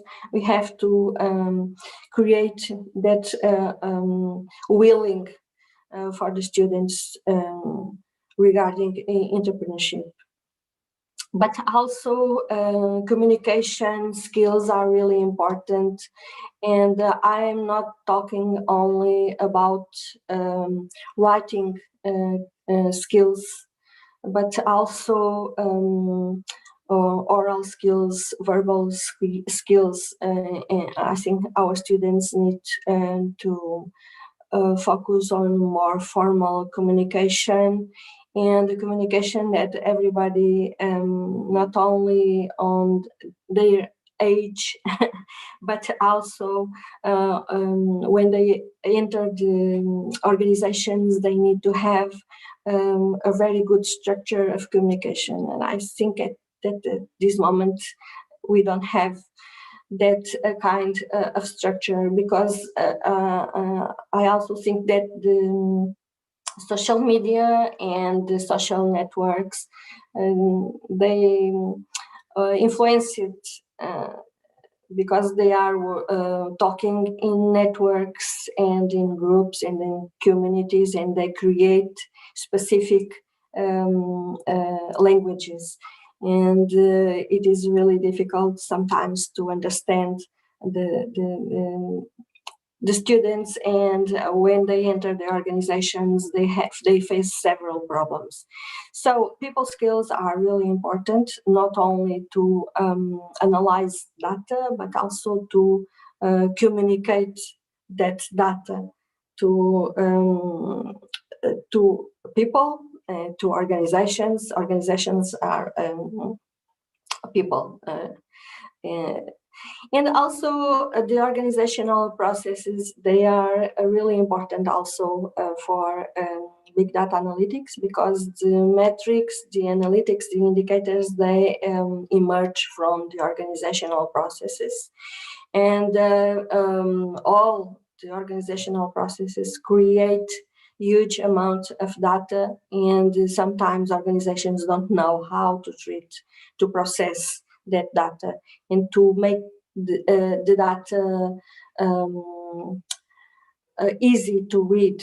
Because when we have huge amounts of data, we need to define structures to read that data, to visualize the data, and that is really difficult. That is the issue.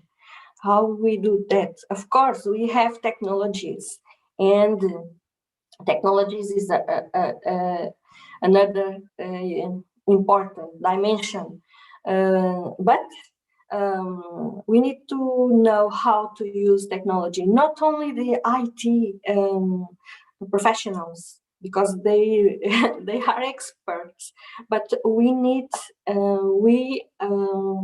all the citizens need to have that kind of knowledge, and to know what to do with those kind of technologies. How can we use those technologies to analyze data, to visualize data? And the first dimension that we found that was really important is the methodologies that we can use to analyze data. And we have, I'm going to the previous slides, we have found several types of methodologies in the studies that we selected. But we also know that statistical analysis is a hard issue for the students, and is for the citizens as a whole also. It's difficult, so it is also some kind of competencies that we need to develop in people. So they can use those methodologies to analyze the data that we create every day in huge amounts. we need to know how to deal with that kind of data.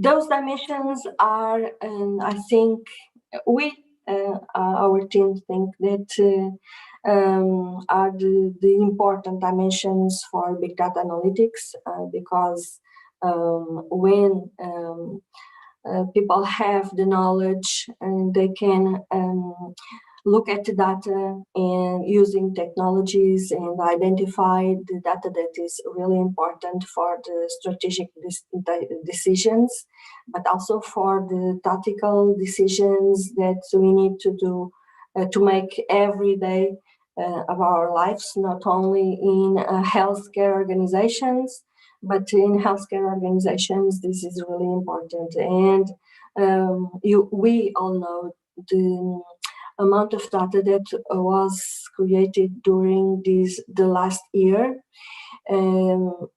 scientific data, but not only processual data, of course, because of all the new practices, the new procedures that we needed to create in very quickly, very fast, because we needed to respond to a huge problem, a public health problem. And the healthcare professionals, they don't have the time at this moment. And scientists like us are trying to help them because we are not focused on the situation itself, and we are not on the situation itself. We are outside and we are looking to the situation. But of course, the teams that are doing the research, they have medical doctors and researchers in healthcare, and so the analysis can be more realistic. And of course, when we look at the main journals in healthcare, in medicine, and in health, we know that so many research has been done in this last year, and of course, we need to process all of that information. One of our last articles is focused on how medical doctors can use the scientific data that is all over the scientific databases, like Web of Science, like Scopus, like PubMed, and so on, and how they can learn, what kind of model we can create to facilitate the learning process of medical doctors regarding the health issues.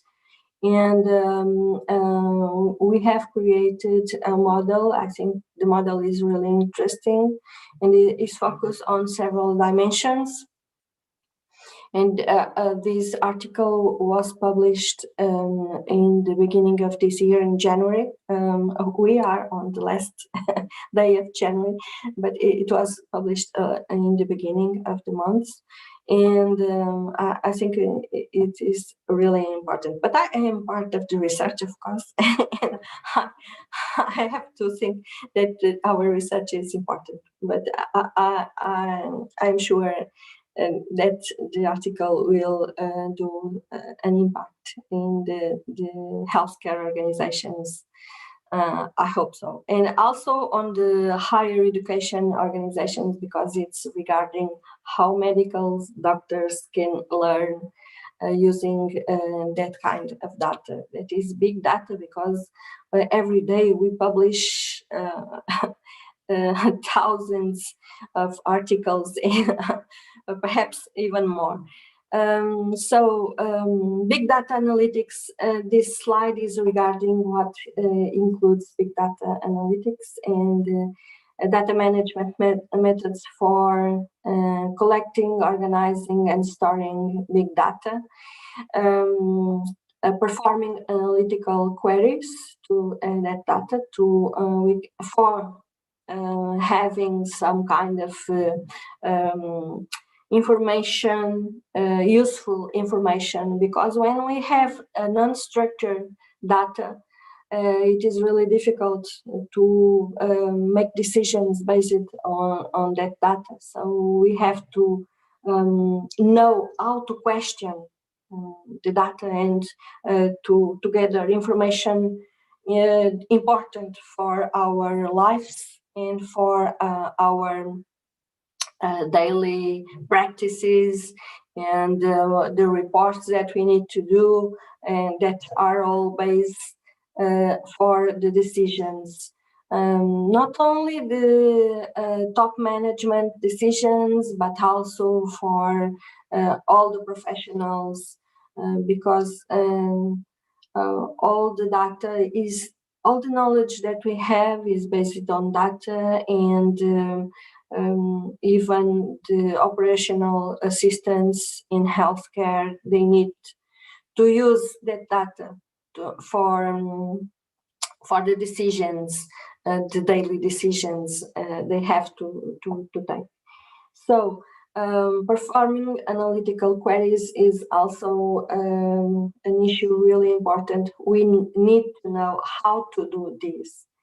Reporting and visualizing the data, as I said before, it is a big issue. How can we visualize a big amounts of data? How can we choose the best indicators for making our decisions? And of course, the IT professionals, they can help us here, helping to structure the data and to create tools to visualize that data in a useful way. And of course, we need also methods for using analytical techniques for prediction, because big data analytics, the main important, I don't want to say that is the one thing that really imports, but is one of the important things is to look at the future and to define trends based on useful information that was created based on non-structured data. And of course, forecasting techniques, scenario methodologies are really important. And for healthcare, for instance, for predict pandemics like this one, and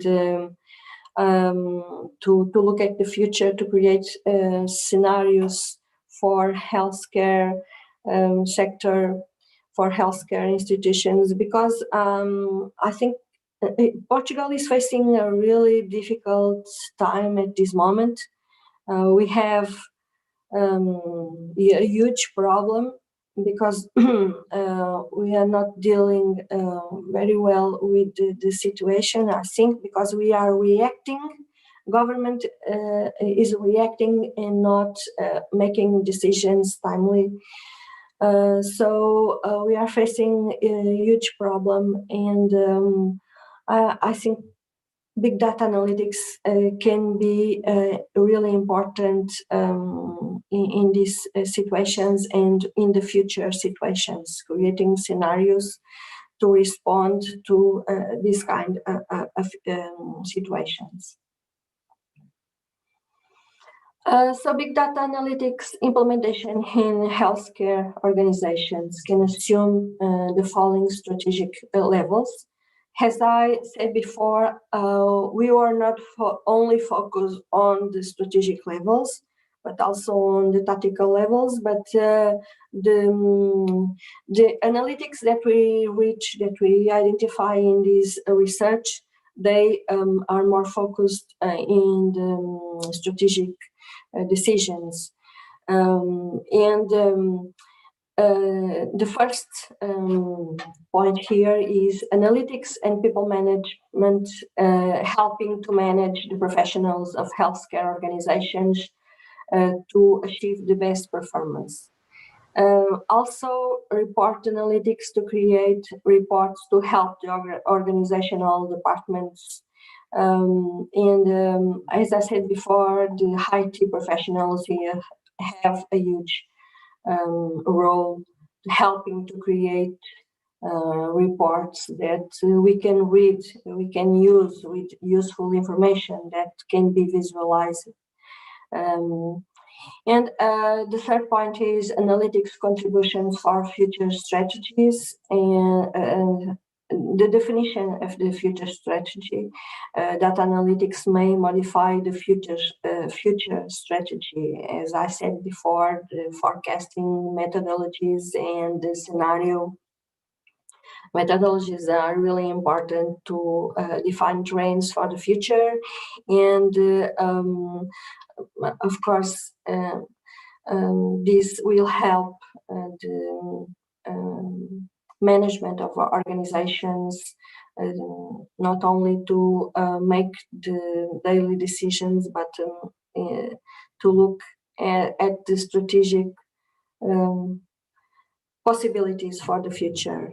The idea is to help the healthcare organizations and health sector to be more strategic. So we created a model this model was based on Deloitte model. Deloitte created a model with these 4 levels, but we adapted the model to our research because it was regarding people management. So our 4 levels are the following. We have the first level, that is reactive operational reporting, and of course this is regarding what we have in most part of the organizations, that are ad hoc operational reporting to improve HR service models based on big data pipeline, reactive to healthcare management business demands for people management, data in isolation for specific HR models or functions, and difficult to analyze. So this is, I think, the level that every organization in healthcare sector have implemented. Then we have the second level. This is the proactive advanced reporting and operational reporting for benchmarking and decision making, multidimensional analysis and dashboards.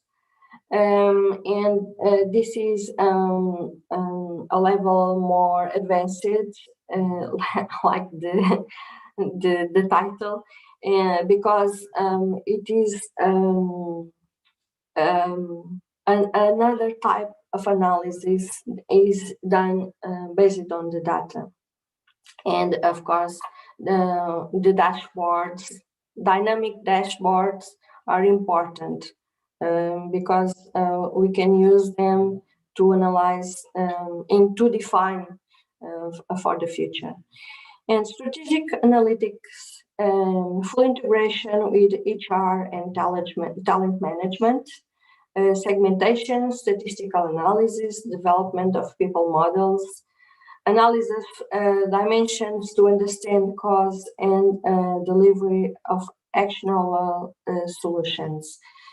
So here we have another level. This is a level that are focused on the integration of all the data from HR departments in healthcare, HR areas, and try to create a more integrated information for the decision making.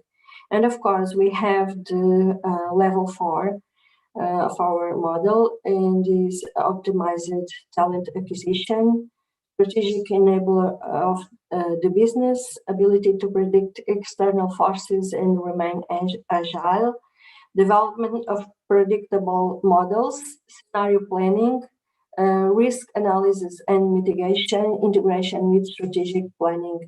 Here, the focus was to integrate the HR in the strategic management of the organization and look at the data and try to predict the future, to create the scenarios that I was talking about, to look at the trends. And this level is, I think, more difficult for organizations and also for governments to reach, but it is the ideal level. And the focus on the skills development and creating new trainings for all the professionals. I think the focus should be to go up on these levels. Of course, it takes time. And of course, not all of the health professionals should be here because they have another type of goals. But we need to have people in the organizations that are focused on their development to reach this level, the fourth level.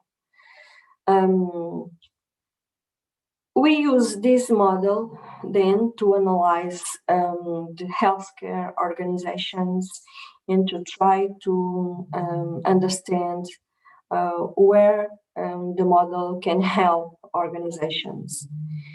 And we look at the operational reporting. It was the first level. And I think the payroll is the area of HR that we can integrate in this level. Implementation and execution of the payroll systems to make it accurate and in time for employees, and also to give information for managers to make decisions about the retention and progress of employees.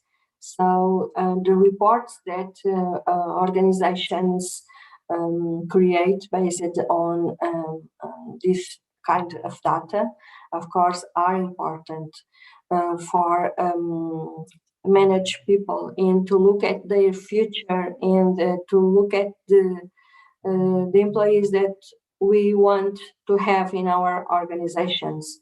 Of course, it can also help to define the profiles, the best profiles that we need in our organizations. And then advanced reporting, we have HR processes, HR reports, and measures and metrics. HR processes is we define it as knowledge base about job functions, positions, roles, and capabilities that are required to drive the business performance. And of course, there are several techniques in HR that help to understand the content of the work, the content of the job design, and that is really important because the job design can give us information about what kind of skills people need to perform those jobs. And sometimes it's really difficult to identify the important work content because the data is dispersed in the organization, and people don't know how to explicit their work content. And it is necessary to look at documentation, to make interviews, to launch questionnaires, and we will have a huge amount of data that we need to process, so we can have useful information for the HR manager, but not only for HR manager, for all the managers of the organization, because they really need to know the information that is important for the subordinates, the people that they manage, the important information that they need to know also to do their jobs. HR reports give business users the ability to assess reports and continuously monitor organizational performance using KPIs, which are compared to the strategic goals and objectives. The results are utilized to monitor, further analyze, and hack to improve performance. The advanced analytics subsystems enables organizations to make informed decisions to align their goals and objectives, as well as programs and budgets to the performance indicators. And of course, metrics and measures, they are really important for human resources, and they may include employee retention, job satisfaction, compensation and rewards, employee training, accident levels, employee absenteeism, and employee performance. I'm going to pass this because I think my time is almost finished and I have so much to say. So HR development is on the strategic analytics, and we define it as analysis of training and development processes to maximize employee performance. And regarding the fourth level, optimize talent acquisition, we have these four dimensions: cost savings, align individual and organizational goals, recruit talent, and better decision making. Cost savings support HR professionals in whole workforce cost planning tasks, and data from all departments are important here, and how we can gather all that information and how we can process that huge information. Align individual and organizational goals. This is a huge problem in organizations, but I think it is possible.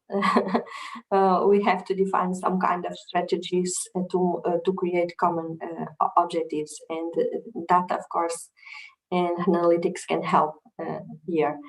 Recruit talent, look at the what we need, and the job design can help on that, and work content and all the managers analysis of their workforce.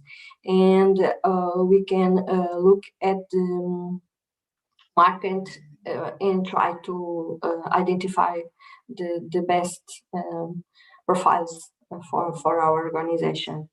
Better decision making, of course, data can help here and can help us to adjust the goals, modify the programs, and reallocate resources and funds to analyze performance measures to make better decisions. Here, the operational analytics is the first level. We identified several measures. I'm going to read really fast because I have 1 minute. Payroll budget, compensation and rewards, medical insurance, overtime pay, absenteeism, and taxes. And this is regarding the payroll dimension. Cost savings, employee wage costs, workforce planning costs, labor costs, training costs, and HR project costs. Regarding advanced analytics, the measures that we identify were job functions, positions, and roles, organizational structures, relationships, attributes of jobs and positions, HR reports, employee engagement, employee satisfaction, and organizational climate. Regarding advanced analytics and measures and metrics, employee retention, employee training, accident levels, employee absenteeism, employee performance, time management, hiring metrics, induction, orientation and onboarding, travel management, and turnover. And the strategic analytics, HR development, return on investment, return on emotions.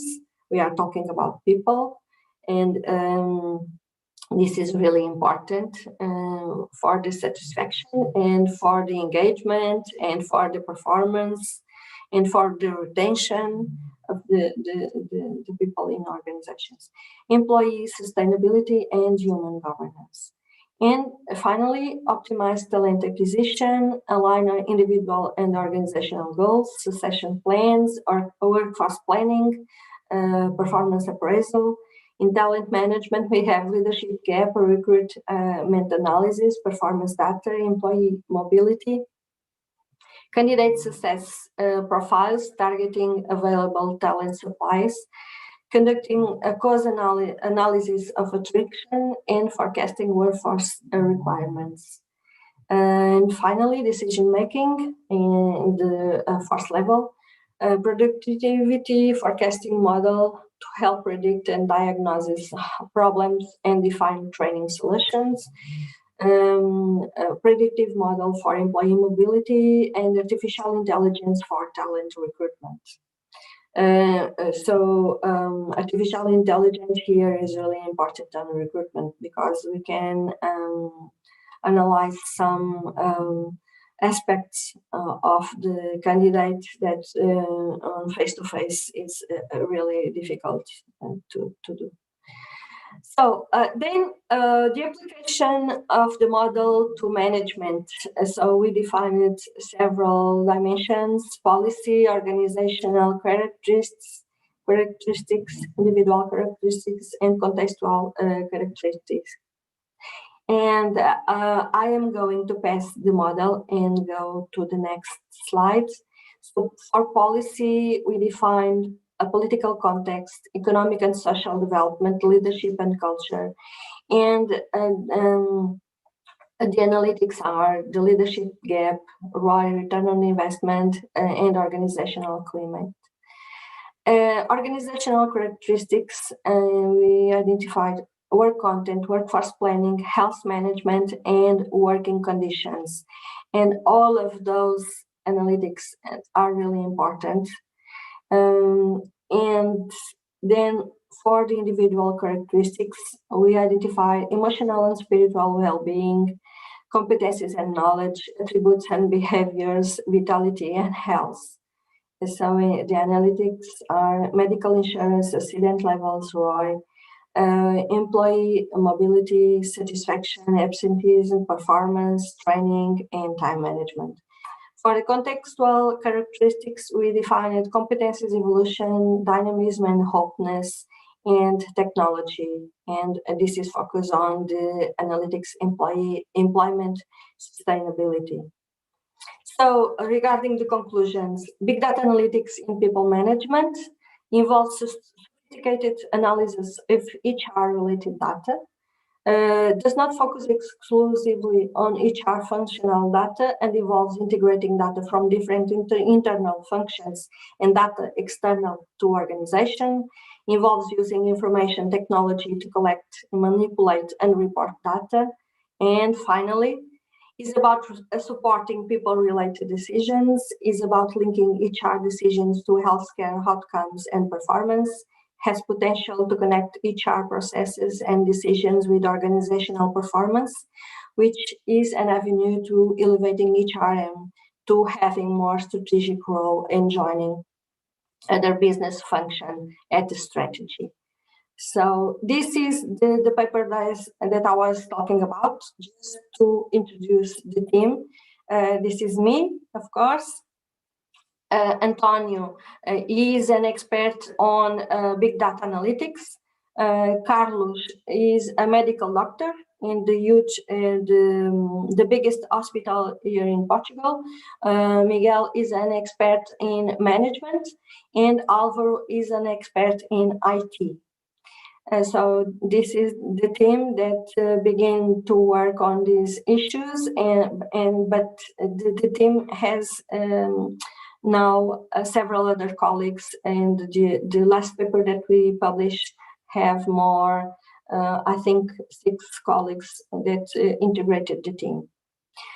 So thank you so much for your attention, and I am open to your questions if you have any.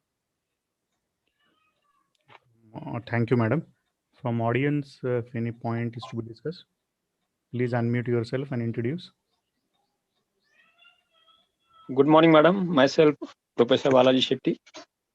Really, we are very much thankful to Bridges sir. We have such a distinguished resource person, and your research is really diversified. You have research in doctors, engineers, social entrepreneurs, management.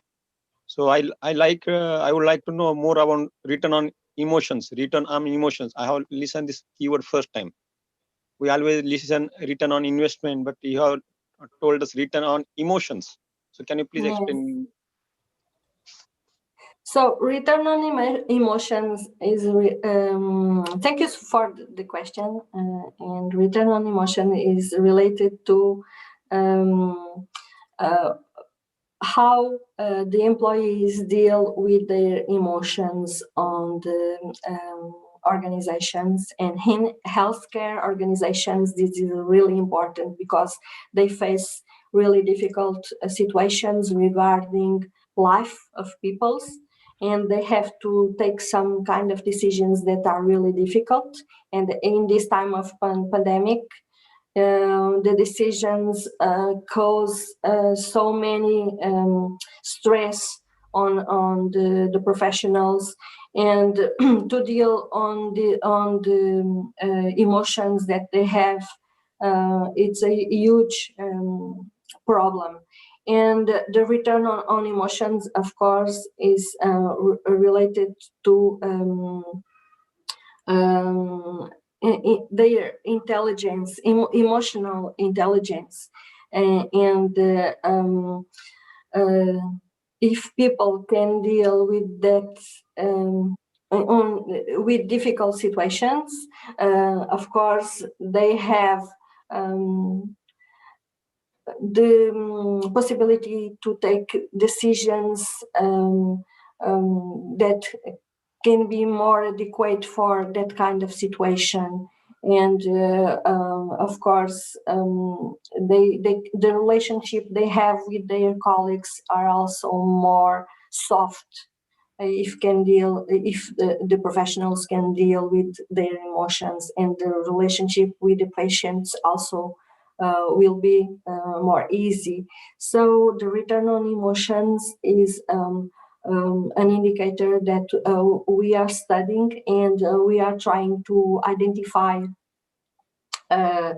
measures, how to measure the return on emotions. But we think this is really important in the future. Organizations should study and should use this kind of indicator, because it can solve several problems regarding the relationship of with the managers, with the subordinates, with the patients, and in stressful situations. This is really, really important.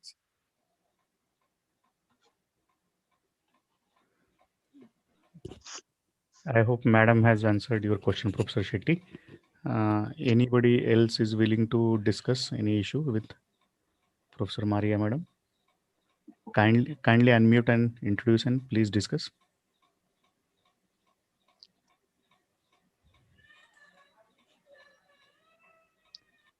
Sir. Please. Maria, madam, I would like to give the standing invitation to deliver one expert lecture in our college also. Please contact madam. I will provide you the details. Okay, I hope Professor Jadhav, Dr. Jadhav, are you there? Hello. Sir, Brijesh sir. हाँ बोला. One more query was there. हाँ, please directly ask, madam. Maria madam, suppose we want to initiate such type of research in our premises, then how can you help us? I will be glad to help, of course, and we can discuss later how we can proceed. This is my email, and if you send me an email, we can begin to talk and to find a solution for our collaboration. I will be glad to help. Thank you, madam. Thank you very much for your kind reply. Definitely, I will send you the mail officially, and we'll have definitely a good collaboration in future. Thank you, madam. Thank you very much. Thank you. Thank you, madam, for your enlightening talk. And on behalf of participant and conference and our university, I'm very much thankful to you that you all the way joined early in the morning and you conducted this session.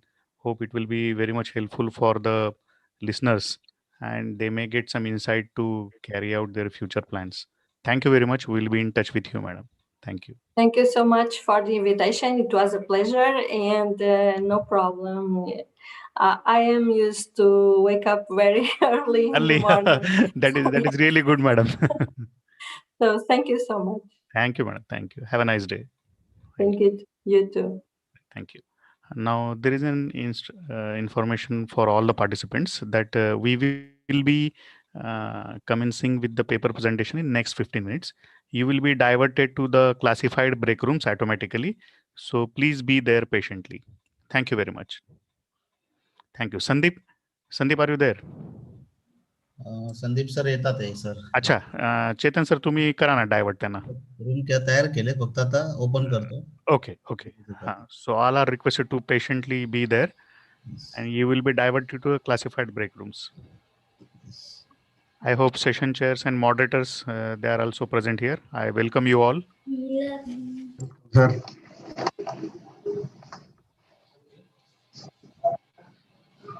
Om Prakash sir, namaskar. Namaskar, sir. Thank you. You joined. I hope you are doing well. Yes, sir. काफी दिनों के बाद मिल रहे हैं. Sir अभी 1-2 minute में वो administrator आपको डाइवर्ट कर देंगे क्लासरूम. ठीक श्योर सर. ब्रेक रूम बनाया. हाँ हेलो ब्रिजेश सर नमस्कार. नमस्कार डॉक्टर फडेवर. सर ऑटोमॅटिक आम्ही हे होणार का? हो. No you will be automatically diverted. तुम्हाला ऑटोमेटिक तुमच्या class break room. Sir Deepak sir भी हैं क्या यहाँ पे? अरे good morning sir. Good morning. अरे गुड मॉर्निंग सर. अरे कैसे हो सर? बस ठीक ठाक. एक second. Chetan sir hello. Sir जसं पण आहे की पार्टिसिपंट पण चूज करू शकतो की कोणत्या ह्याला जाऊ शकतो ग्रुपला. अच्छा participants can also choose. Okay. Yes ते पण ऑप्शन ठेवलेलं आहे. त्यामुळे आता पार्टिसिपंट जॉईन होतात, ऑटोमॅटिक होतात. हाँ, so participants also can join. It is very good. So I request participant to join in respective break rooms as per your sessions, and even session chairs also can, I suppose, select. करू शकतात ना चेतन sir? Yes sir. हाँ, so session chairs and moderators, you are also requested to join the respective break rooms. I hope it is visible there. दिख रहा है क्या doctor ओम? दिख रहा है ब्रेक रूम आपको? No, I am not getting any. Break room is yes. So you please join in your break room. Is it visible? I am not getting.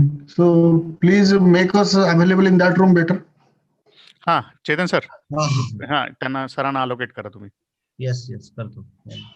Sir कोणचं करायचं सरांना? संदीप हाउ कौन से इसमें ग्रुप में आपको ऐड करना? हाँ ग्रुप में कैसे पता चलेगा सर? नहीं आपको कौन से ग्रुप में डालना है ओम प्रकाश सर? सेशन 1 कुछ ऐसे लिखा था, signal processing and image processing था. Session 1 signal and image processing. Okay. हाँ. Yes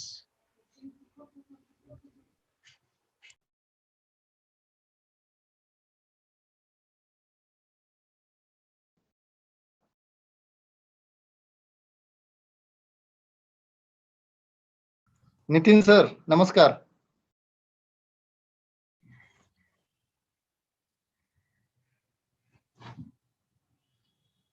Chetan sir. Yes madam. Sir deep learning and neural network assign कीजिए sir. Okay.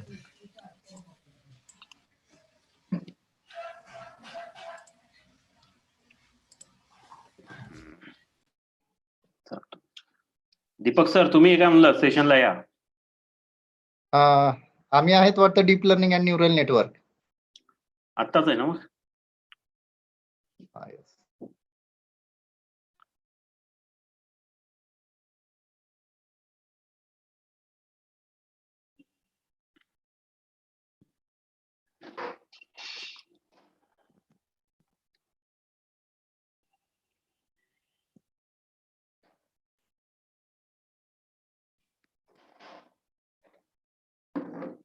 Gavankar sir, Chaudhary sir, good morning. Good morning.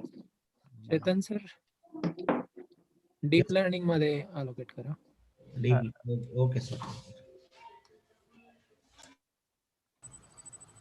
Chaudhary sir, good morning. Good morning sir. आवाज येतोय का माझा? हा येतोय. Yes. एक 2 मिनिटं सर. माझा आता नाहीये ना? हा आहे ना सर, आताच आहे. आताच आहे. हा ते अलोकेट करतील सर तुम्हाला. मला काल मेलने पाठवलेले तेच आहेत ना? हा हो सर. 8 आहेत जवळपास. हो सर. चौधरी सर नमस्कार. गवाणकर आहे बोलतोय. नमस्कार.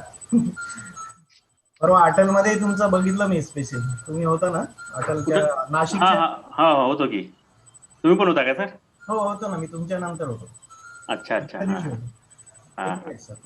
हॅलो. चौधरी सर अमित नमस्कार. कुठं येते एक्झॅक्ट मला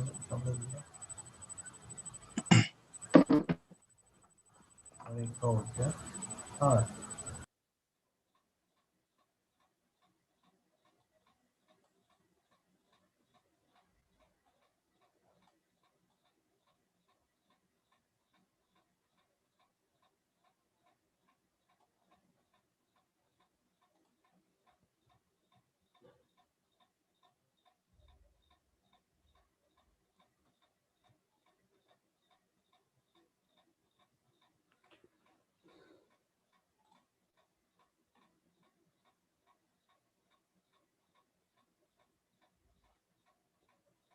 Hello, Dr. Madhu, you will be directed.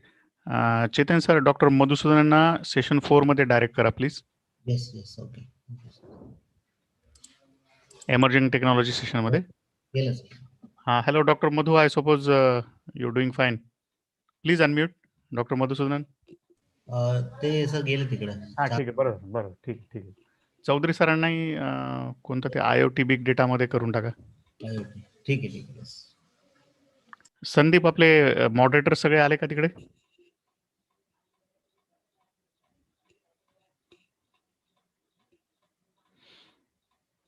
Amit Joshi सरांनाही session 4 मध्ये करून टाका. येस सर केलं.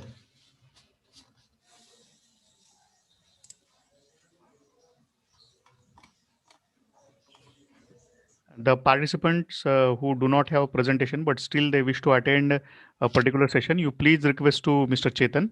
So he will assign you a specific session, or you may also join on yourself. The option is there on the screen.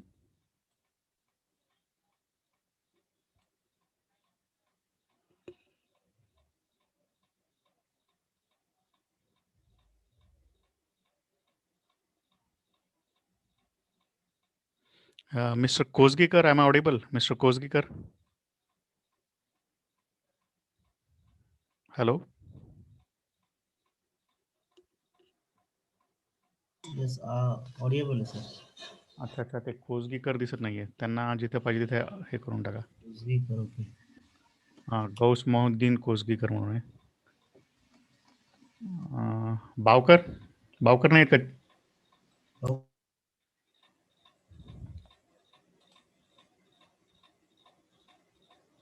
कदाचित ग्रुपमध्ये गेले sir कोणत्या तरी. ठीक आहे, ठीक आहे, ठीक आहे, ठीक आहे. आहेत ते पण ते. Okay, okay, okay, okay, okay.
Sandeep, सगळं व्यवस्थित आहे?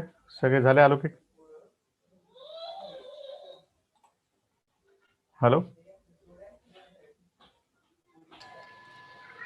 Hello sir.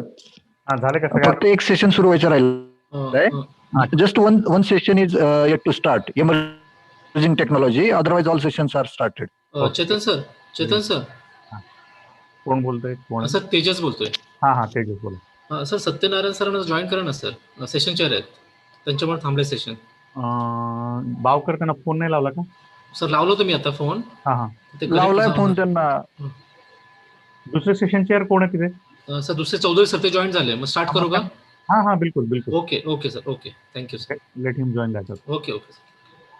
And Bowker, that 104 or 102 paper you shift him to other group. Okay sir, okay, shift करतो तर लगेच. त्यांना काय करा, त्या ग्रुपमध्ये जा आणि त्यांना दुसऱ्या ग्रुपमध्ये तुम्ही जॉईन करून टाका थेट तिथून काढून. आणि त्यांना हो सूचित हो हो. हे बघा, बावकर हे सत्यनारायण सर आले, त्यांना जॉईन करा त्या ग्रुपमध्ये. सत्यनारायण आले. हो. Hello Madhusudan sir. Doctor Satyanarayan, welcome. Yeah, thank you, sir. You will be directed in 1 minute. Bavkar, please direct, sir, in the room. Satyanarayana sir in cloud network na sir? With Chaudhary sir, Dr. Chaudhary.